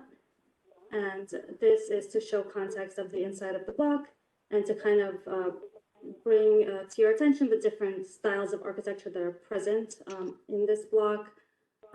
There's also kind of various proportions and a mixture of architectural styles, contemporary, traditional, materiality differences. So you have some additions that are very modern, like you see over here, and then some that are a little more traditional with punched windows, as well as balconies and decks on various floors of the buildings as well.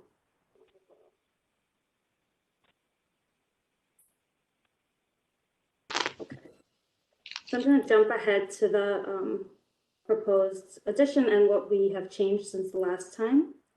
So basically, we did hear the comments from last time, and in this round, we are proposing to reduce the massing of the first through third floor by 2 feet. So right now, from the first to third floor, we're proposing an extension of 8.5 feet from our current facade, which will bring that facade coplanar with 265 Cumberland. So they will be on the same plane, basically. And then at the basement level, we are keeping it at a 15.5 feet extension, which will basically be just under the fence, just above the fence line between the two properties. And then we are proposing balconies at the upper floors that will be made out of kind of a translucent grating material. These are there to shield the facade from solar gain and water infiltration. But we are trying to kind of lighten that field by making them transparent. The grating will be transparent. And here's the rendering of the proposal.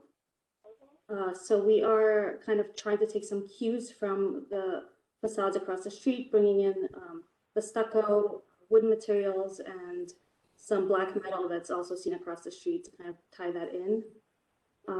The side facades will be stucco to match the existing stucco, and the visibility from the street will be extremely minimal. Basically, nothing that did not change from the last time. You can see here, the only place really that it will be seen from the street is from across Cumberland through this fence in 265. You will see the upper corner of our addition.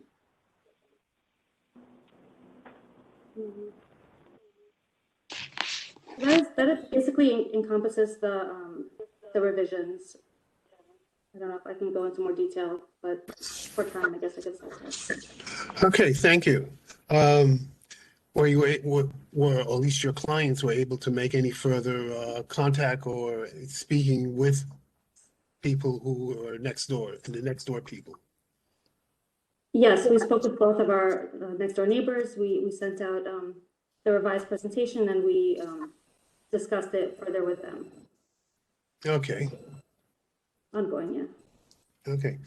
Are there any questions or comments from committee or board members? I have a, Daughtry, go first. I'll give Daughtry, then John. thank you. Sorry, guys. I wanted to applaud you for trying to take our and the neighbors' comments into context and by trying to redesign, but the rear addition is a significant change to both stylistically and massing to the neighboring buildings, and I still have concerns about it. Okay. John? Well, Daughtry sort of answered my question. Did we have any concerns from the neighbors? Thank you, Daughtry, for that. My questions are short-circuited. Okay. Are there any other comments or questions from committee members or board members? This is Bill. Okay, Bill, then I see Brian has his hand up again, so I'll go to Bill, then Brian. Yes, they said there was outreach to the neighbors. Do we have any record of what the neighbors responded? How the neighbors responded to the outreach?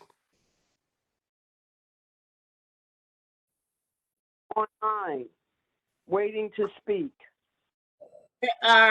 Excuse me. Yeah.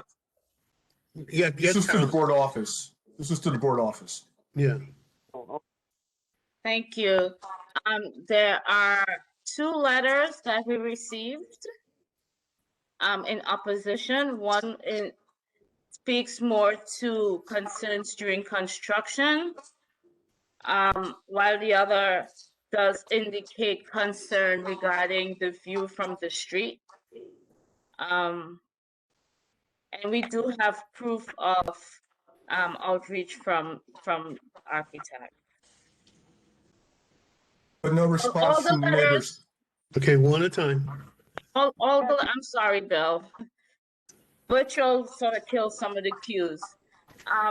Every letter received was placed in the drive. Granted, some of the letters we received were this afternoon, so some folks may not have had time to review them. Okay, thanks, Caroline. Brian, I think I saw your hand up. That was from before. Okay, all right. Disregard. Thanks. Okay. Chair Gordon, we only have 2 requests for public commentary. Would you like to hear them? Okay, 2 minutes each. First is Sari Caslow. 2 minutes, please. Hi, I'm Adam, and this is my wife, Sari. We are on the Carlton side, and a couple of the questions that we had were any efforts to salvage the trees. There's a couple of big trees that are on that property that really provide some nice shade. When we just got the minutes from the previous session, and the architect said every effort will be made to preserve the trees, but that wasn't good enough for us. And then the second question was, in the rendering, there's a brick wall. What is that brick wall? I'd like to save the rest of my time if the architect could answer those 2 questions. Okay. Yeah. Sure. Thank you for that question. I'd be happy to answer it. The trees actually not, the large shade trees are actually not on our property. So we don't really know the extent of the root systems that are present underneath our property at this point. So the best we could do is all of the excavation that we'll be doing is going to be hand dug.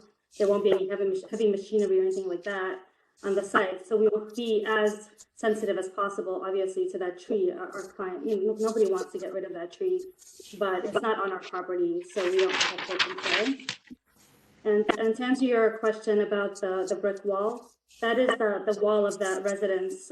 That's kind of, again, that's the accessory structure from Carlton Street. It's a residence that's kind of like in the back of our building. It's not on our property as well. Okay, thank you. I'll take the next one, Taya. Chair Gordon, I apologize. The next person is Kenny. And I did not see that there was also a request from Kenneth, who is returning from the first Okay, review however, of this committee. So Kenny is next. Hi, how is everybody? My name is Kenny, and I live in 147C, Lafayette. And the architect basically just referred to an accessory structure, which by definition means a subordinate structure on the same property as the principal structure, which is devoted to use incidental to the principal use of property. Now, that accessory structure is actually my home. I purchased it, I own it, I live here with my wife. And I feel like that is of huge oversight, seeing as how I am directly next to this extension. okay, okay, you wish to respond? Yes, you know, it's kind of like architectural speak. I'm sorry that I said that in terms of, you know, your house, your home. I'm sure it's definitely not what I meant, and we're definitely taking great precautions, and that's why we included your house on our drawings, because we are taking it into consideration with all this design work. Understood, and I appreciate it. I'm not an architect, so I'm sure you know this better than me. But I am your neighbor. I'm directly next to your neighbor. We actually share a wall, and I received no word of this at all. Mr. Gordon, just not back and forth between the two of them. This is only comments. We'll give him that moment, and then that's it, Mr. Kenny. Sorry, okay, that's, okay, we have to stop there. Absolutely. Thank you, Mr. Kenny. Next is Kenneth, whom you might remember from the first committee review. Hi, actually, everyone. My name's Andros Brown. I'm Kenneth Hawkins. From 269 Cumberland. Thanks for hearing us for a moment. We did speak last time, so we'll try not to take up too much of your time. A lot has been said about the tree, so I don't think that we need to focus on it, although Ms. Payson did say that no one wants to get rid of the tree. And that's funny because the owner, Albert Wang, wrote us saying that he specifically wanted to get rid of the tree, and I can share that document with the committee if you would like. Our main concern has to do, this is a large project. They're proposing to dig at least 10 feet down over an 18-foot extension. There's been no engineer study of what the effects might be structurally to the neighboring properties, and that's a huge concern for us. The scope of the project feels completely out of balance with the amount of space that's here and the environment that we all enjoy. That's all I have to say. Thank you. Thank you. Okay, if you wish to respond, I'll give one response, and then I think we're going to stop here.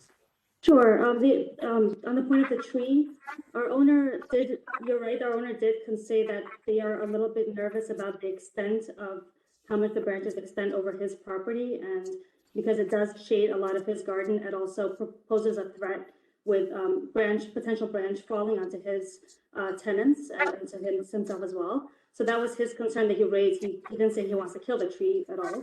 He did say he wanted to trim back the canopy a little bit. So that was one point. And then the owner second of the property, 267 Cumberland, I would like to speak about this. It's up to Sir Gordon, you're muted. Hello. I want you to avoid going back and forth, so please no back and forth. Just have present the question. So the owner of the property, Albert Wang, is in the meeting as well. Maybe he can answer this question? Yes, I mean, I think I really do want to thank everybody's time on this issue, and I apologize if this, comes across as somewhat confrontational, but I just want to specifically address the comment about the trees. I did write them an email 2 days ago about, I think the canopy of the tree, as it is right now, significantly reaches into my property line, and that poses significant issues for myself and the housemate, and we actually had this conversation and related to a previous statement that Kenneth had made in a previous meeting about that we never had conversations about the extension, which I do have phone records showing that more than 3 weeks prior to the previous community meeting, we had a 16-minute phone call about it, and in which I specifically mentioned that we intend to build an extension to maximize the floor, the occupiable floor area. But also in that meeting, I mentioned that in terms of the tree, that as it is right now, regardless of the expansion project, it protrudes more than 20 feet across my lot line into that of 265 Cumberland Street. So perhaps the comment earlier about that, I want to get rid of the tree, that is not true at all. What I was saying is that regardless of the proposed project, the tree poses personal injury risk to myself and my housemates. And that is something that I think is easily provable, that, they actually requested arborists to come over some, maybe 4 weeks ago, but did not do any work other than the branches that were touching against the building itself. Perhaps there's some misunderstanding about the property ownership, but I believe that, having branches all the way, the canopy occupying the airspace of my lot, that creates a significant amount of debris every year. And We're not voting on the tree, we're voting on. Yes, exactly. Can we just? yes, keep this- I just want to point out that the previous statement about me saying something that I want to get rid of the tree.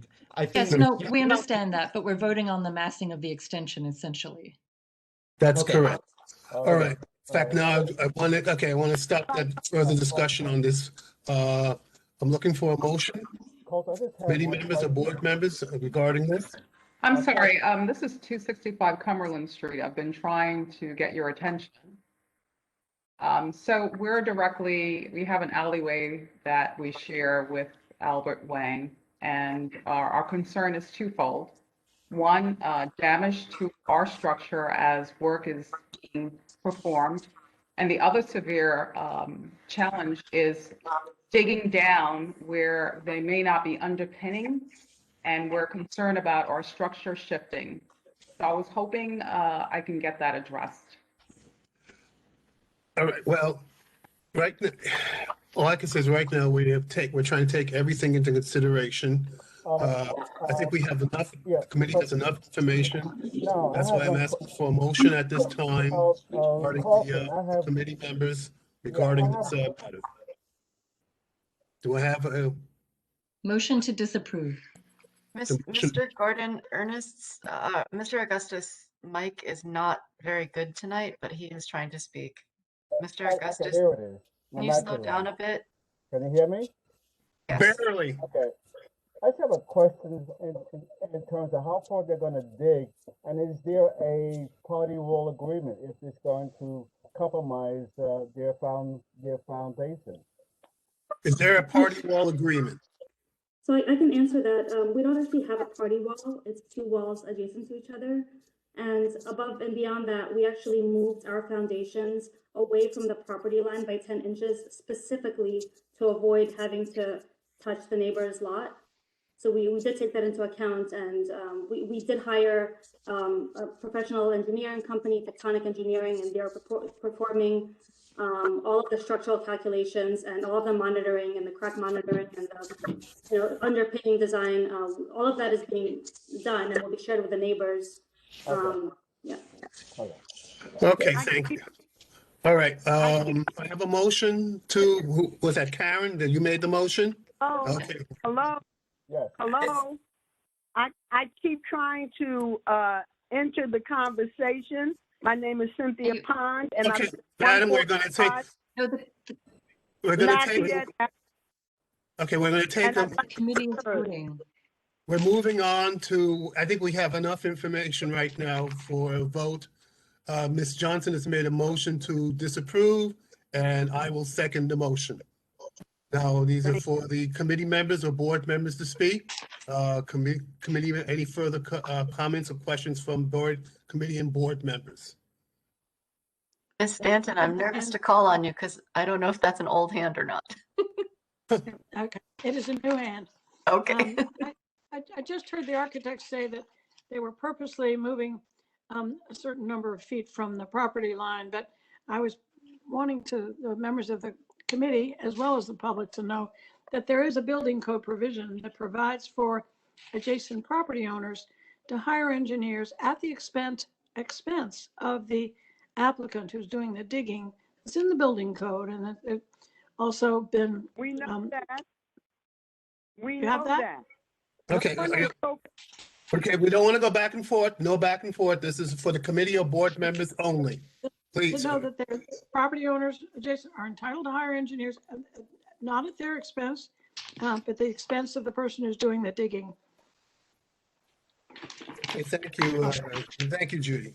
So we have a motion to disapprove, and it's been seconded. Are there any further questions or comments? Hearing none.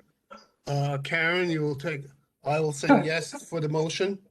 Okay. Daughtry, Yes. Ernest, No. okay. Myself, yes. Brian, Abstain. Bill?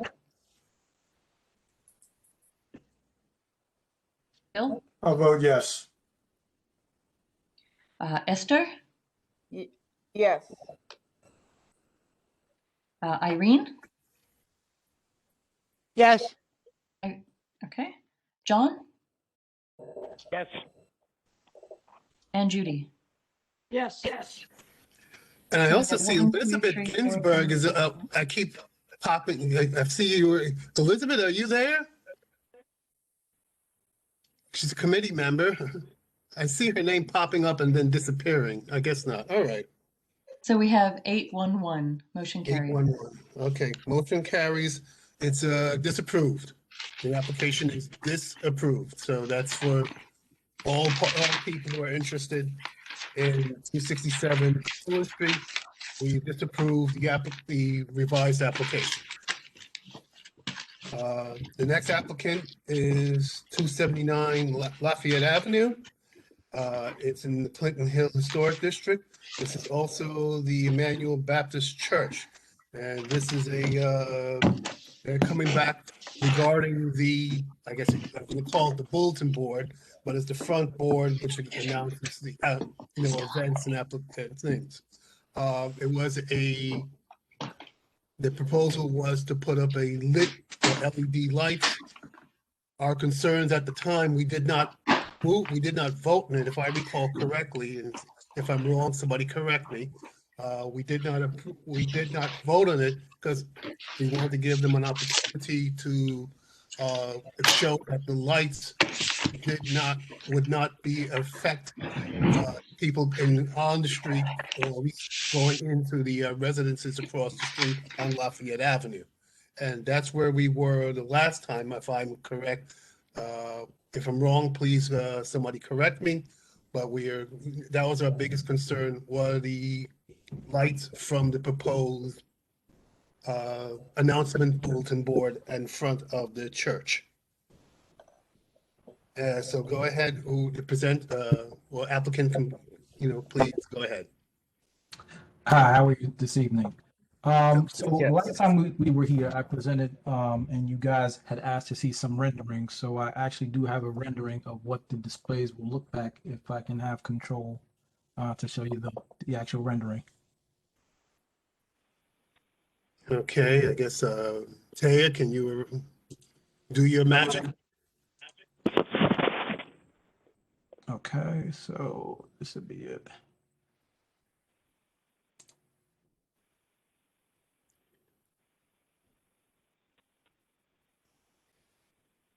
Is this it? Is it showing the wrong one?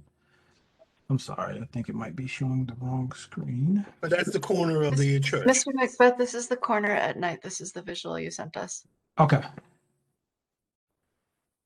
So this is, again, the corner of Lafayette and St. James. Here are the two electronic displays.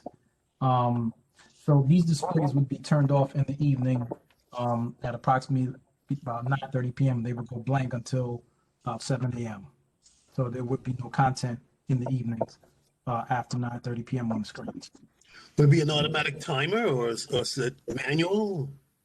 I believe we can set a timer on it to turn the displays off, yes. Okay. Okay, let's see what else you have. If you want to see the presentation again, I can go through. Well, just our concern was the lighting. I think we are sympathetic. I would say we're sympathetic We just want to get a sense as how the lights, would affect going, coming from the church out into into neighboring buildings. Right. So again, in the evenings, those lights, the screens would be off again. And if I'll show you part of the presentation. I'm sorry. Let's move this over here. This is currently what is on the side of the building, which we replaced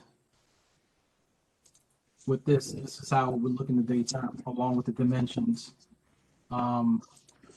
It's an early evening photo, and it's a night photo with the screens off.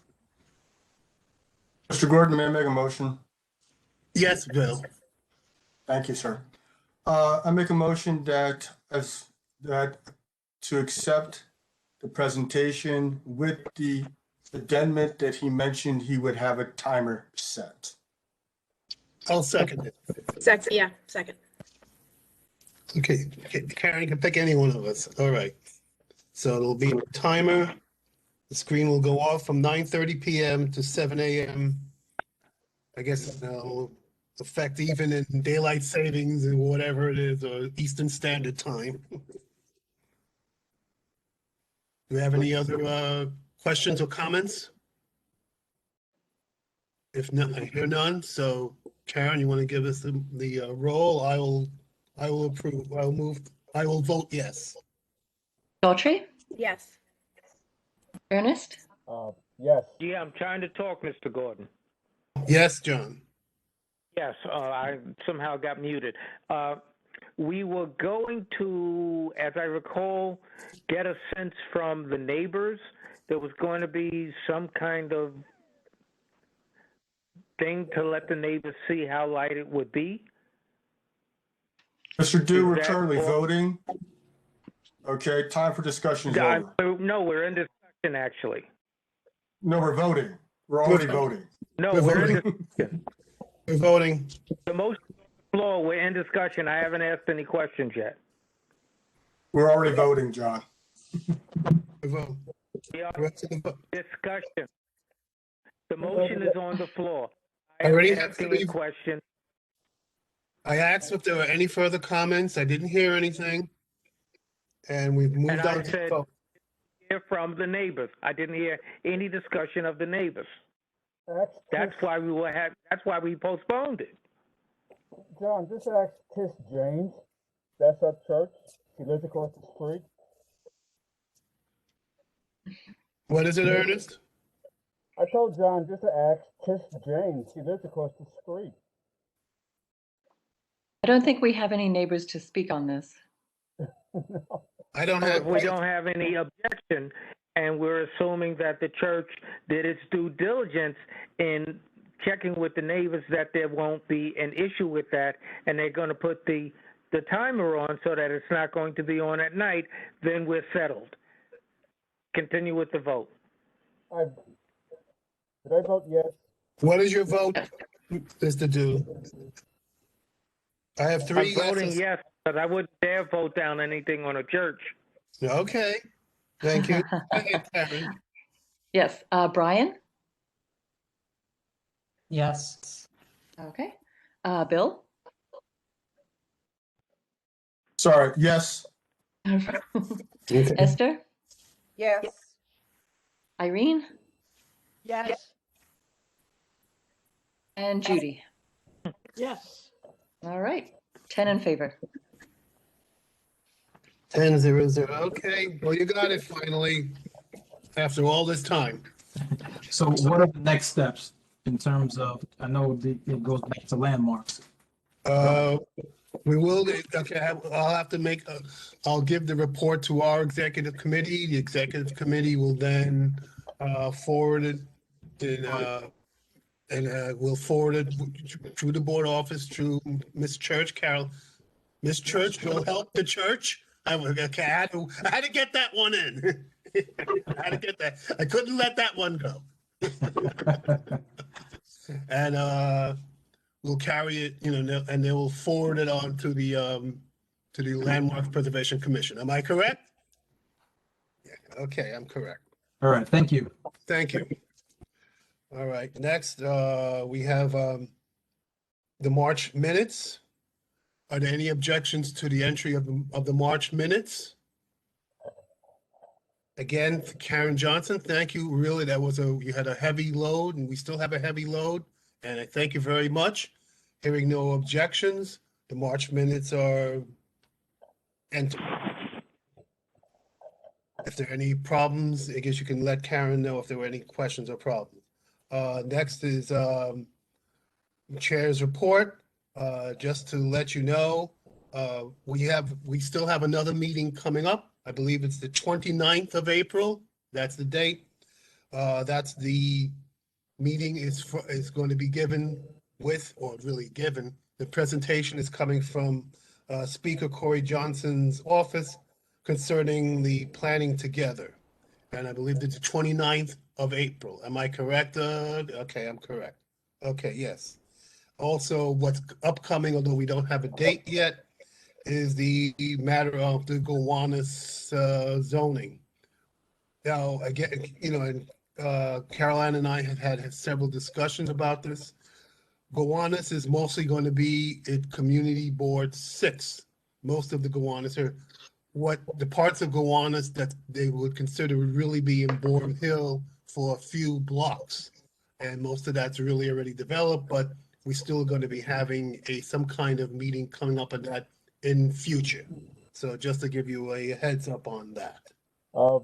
Gordon? Yeah.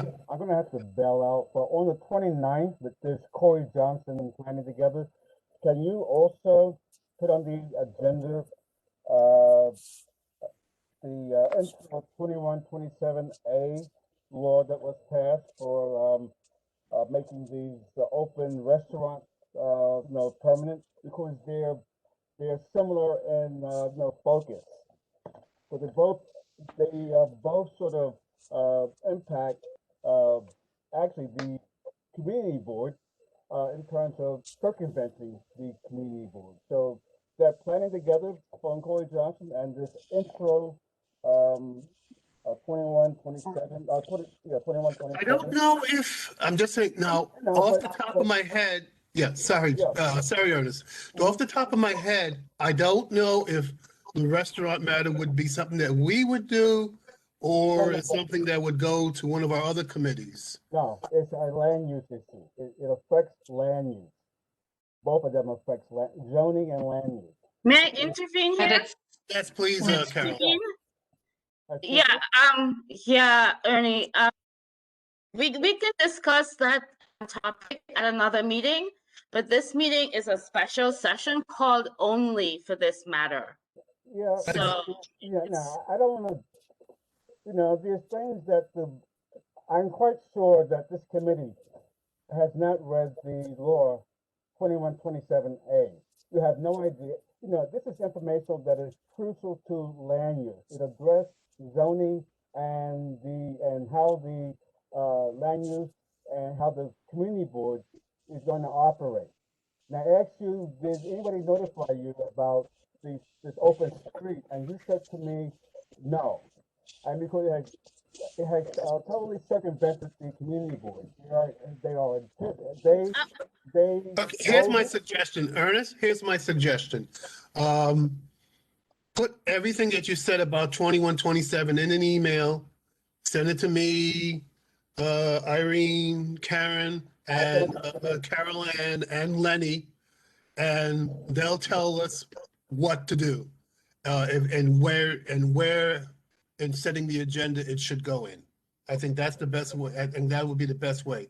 Again, the meeting on the 29th is a one topic only. They're asking for a lot, so I don't, from Corey Johnson's office. So I don't think they don't want anything else. And I think it's a large one topic meeting on the 29th. What So time? Yeah. What time is it? Let me go. I'll put it in the memo. It's 8:44. The time for the meeting will be 6 o'clock. I understand, right, Caroline? Yes. 6 o'clock. 6 o'clock on April 29th. All right. Let me bug out. Yes. Okay. So I think that's the best way to handle that matter. Say one more thing, Carlton, that I didn't get a chance to speak with you about, is that would the committee be interested in having a speaker on the other side of planning together? If so, we do have someone who's a very, is considered a planning expert in New York City and would be willing to come. It sounds like a good idea because we're only gonna, right now, this is only one source of information that we're getting from the speaker's office. And of course, they want to push it. So I think it's good that the committee will be given a, another perspective on it. It would be another Caroline, meeting though. Caroline, is this committee meeting only with community board too? This would be just this board, yes. Just community board too? Yeah. So he will speak directly to my questions? Not, well, he's not the person coming, but yes. All members can present questions that they will incorporate into their presentation. That's why it's a single session meeting, a single item meeting. It's a single item meeting. I just want to understand the questions that are submitted are going to be addressed at this meeting. Well, Mr. Duke, I can't guarantee that, but they've been submitted and acknowledged. Okay, okay. Okay, thank you. Okay. Is this meeting open to the public members of the committee or just board members? You're on the committee. If you're on the committee, you're entitled to get it. It'll be the same. You'll do the same template of sending out information, right, Caroline? It goes out tomorrow, and it's a public meeting. Right. Okay. And it's for all the members of the committee, including you, Judy. If you don't get it, let me know. It's for the public. It's a public meeting. Yeah. Now, are we voting on this? No, we're not. We're not going to be voting on it? Okay. We're not voting on. Okay, I just want to make clear on that. But they still want us to hear what he has to say, or what the speaker feels has to be done. Okay. Next point is the community forum. This is for community forum. I have a comment to make, and then you can go to community forum. Mr. Gordon. Yeah. Let me explain something to you. Last week, we had a meeting from DOT where they made a plan that would discontinue turns from Tillery Street onto the Brooklyn Bridge directly. You have to then go down under the BQE and turn onto Sand Street. This is to accommodate the bike lane. I don't know who developed that plan. They're going to run 600 cars an hour, up to 600 cars an hour through Sand Street that currently go directly on the Brooklyn Bridge from Tillery Street. So tonight, I'm just adding to it. Tonight, we had a presentation on accessibility zoning that no one bothered to contact the community board to find out what our concerns are. How does this happen? How are we a community board and we have these folks designing our community without talking to us? They come and ask us for votes. They have not heard from us. How does this continue to happen? It can't happen. We represent the community. We can't have people designing stuff for us and they don't ask us what our needs and concerns and issues are. You can't build a community from a desk. How do we get this through to people? We should have had an advanced meeting about the zoning for accessibility so that our concerns could have been raised before we were asked to vote on something. So you voted down because they didn't address any of our concerns in their presentation. This has to stop. We're a community board representing the community.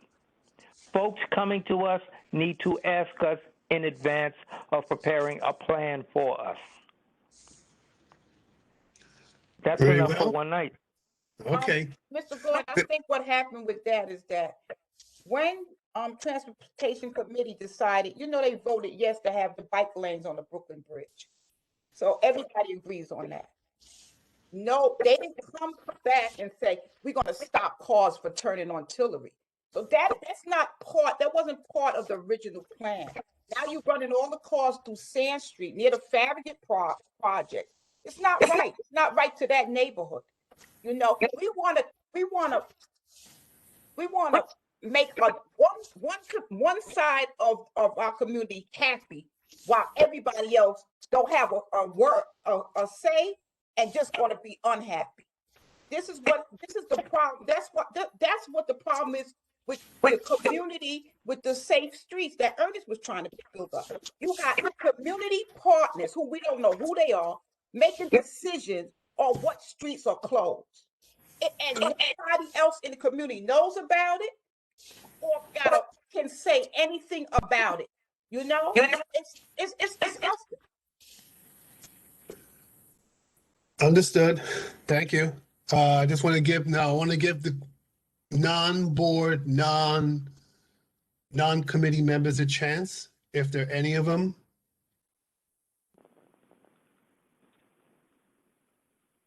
I think they've all run away, Chair Gordon. There are They've no all run requests for away. comment. They've all run away. We blew them out. All right. Is there any other business? I think we just did the business. No. I think we have to meet for another 9 minutes so we can make it a full 3 hours. Motion to adjourn. Whoa. Hang on. Okay. Previously in my committee, we were discussing the plans that we were just talking about just now as far as the outreach, okay, for planning together. My committee actually looked it over, and there's several things that we would like to do that are joint committee outreach. What I'd like to do is actually address the issues that have to deal with the land use committee and also economic development. Mr. Carlton, would you like to join me with that discussion offline? We can do that. Yeah. I was going to make sure either offline or in a committee discussion. Either way.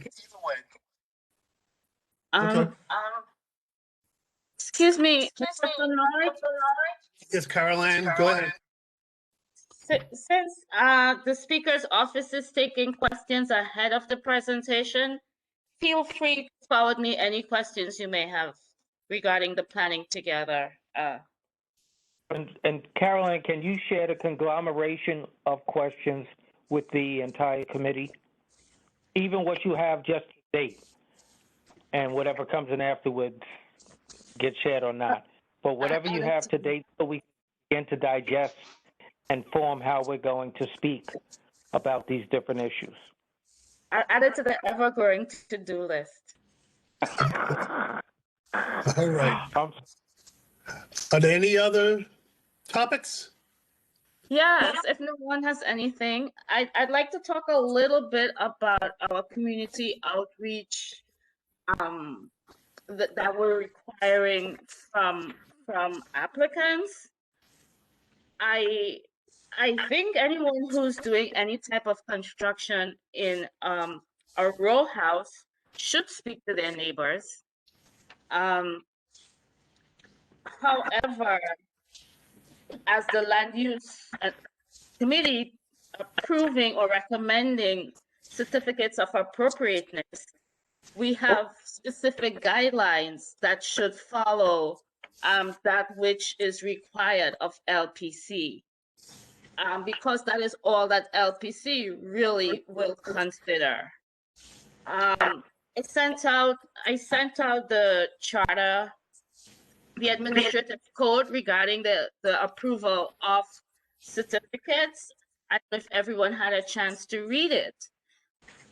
It's pretty unreadable. I don't know if you can translate it, but it was like pretty like I don't know, land use speak. It was like inscrutable. Well, there are a lot of extra words in there, and you need to take the extra ones out to understand it. And I double spaced it for myself to read it. Essentially, it says that LPC can only consider certain things in its approval. Community outreach is not one of those parameters. But I think we should ask applicants to speak to their neighbors. So what I want to suggest is that the committee comes up with some specific guidelines that I can follow so that every applicant gets the same set of guidelines to reach out to the neighbors. What is it? What is it do we I think really that's want? I think we could put it together and discuss it at the next meeting. We could, but meanwhile we keep asking for outreach, and we sometimes say that what they did is not enough. So therefore, we need to have something specific. Okay, we've been getting more of these because of the nature of the work that's being requested. We didn't used to have a heavy demand, or let's say, I'll extract the word demand, but request from applicants to do a lot of work, especially how it affects their neighbors. Sometimes we used to get maybe a small rear extension or a small bit of work, some work in the front, and that's been it. I've noticed lately we've been getting a lot of applications to do some really heavy work in the rear. I think that's because people are now want to invest heavily in these properties.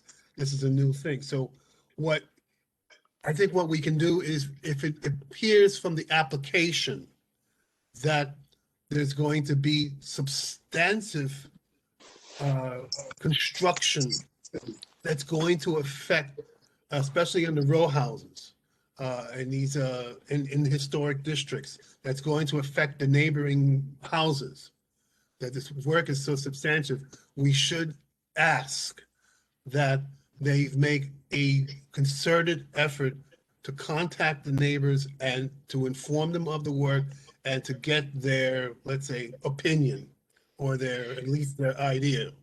Do you also want to make some kind of arrangement that if the community wants to speak, that we allow, say, 2 speakers or 4 speakers, so that's not, they don't get frustrated?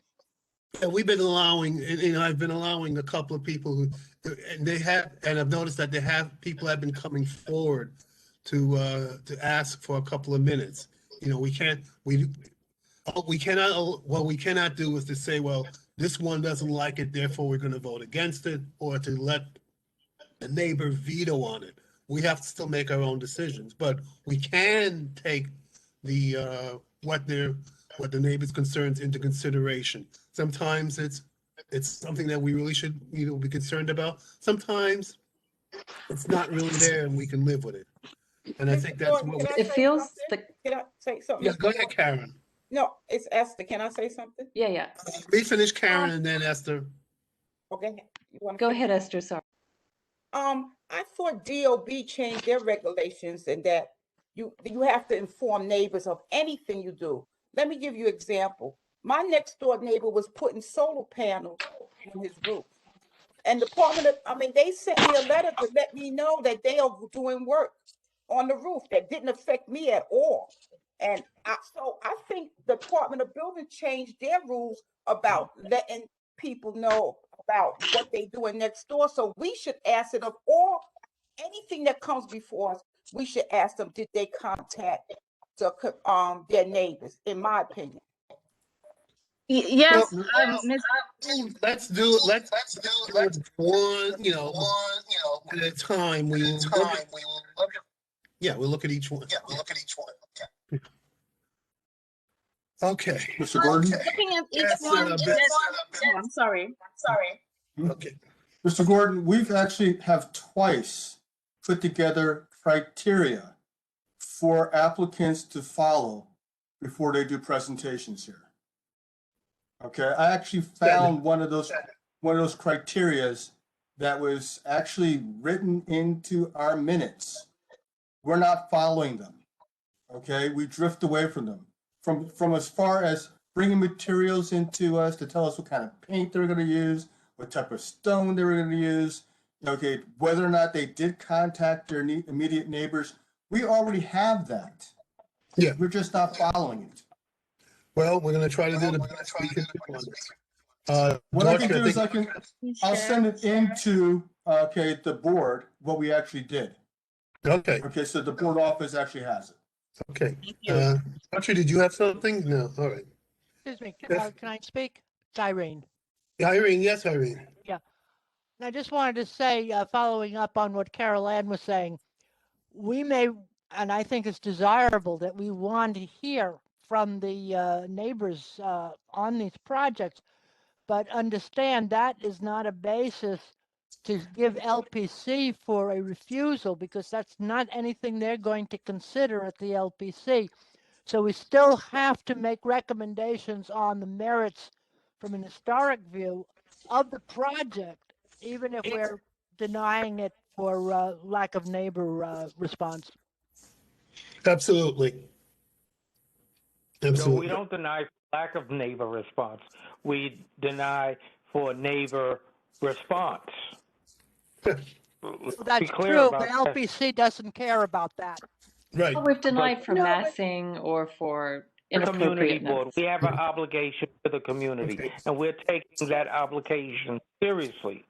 So if the neighbors should be known that some work is going to be done, they should have a chance to weigh in. We're a city agency. If Landmarks chooses to ignore it, they ignore it. Are we going to start telling neighbors they can't speak at these meetings because their comments don't count? I mean, let's think of what the end result of that is. We are hearing from neighbors, and we should be hearing from neighbors because we're a community board. So, Mr. Du, what my I'm sorry. Caroline, go Sometimes ahead. the neighbors will give us some information and insight that is very useful for us to use, but we have to say more than they didn't talk to the neighbors, therefore we're turning it down, and then not address the issues, because that letter will basically be thrown out by LPC. That's what I'm saying. We're not saying that. We're saying you should hear from the neighbors. If the neighbors say something that Landmarks doesn't need as part of their decision, so be it. Okay. I think we've covered just about everything we need to cover for now. No, you never cover everything you need to cover, but we got to end it anyway. It's 9 o'clock. Yes. So we have a motion to adjourn. Ready. Motion to adjourn. Yes, second. Thank you. Thank you, Good night, everybody. all. It's a long one. I knew it was, but thank you, everybody, for your cooperation. Night. Night, everybody. Night.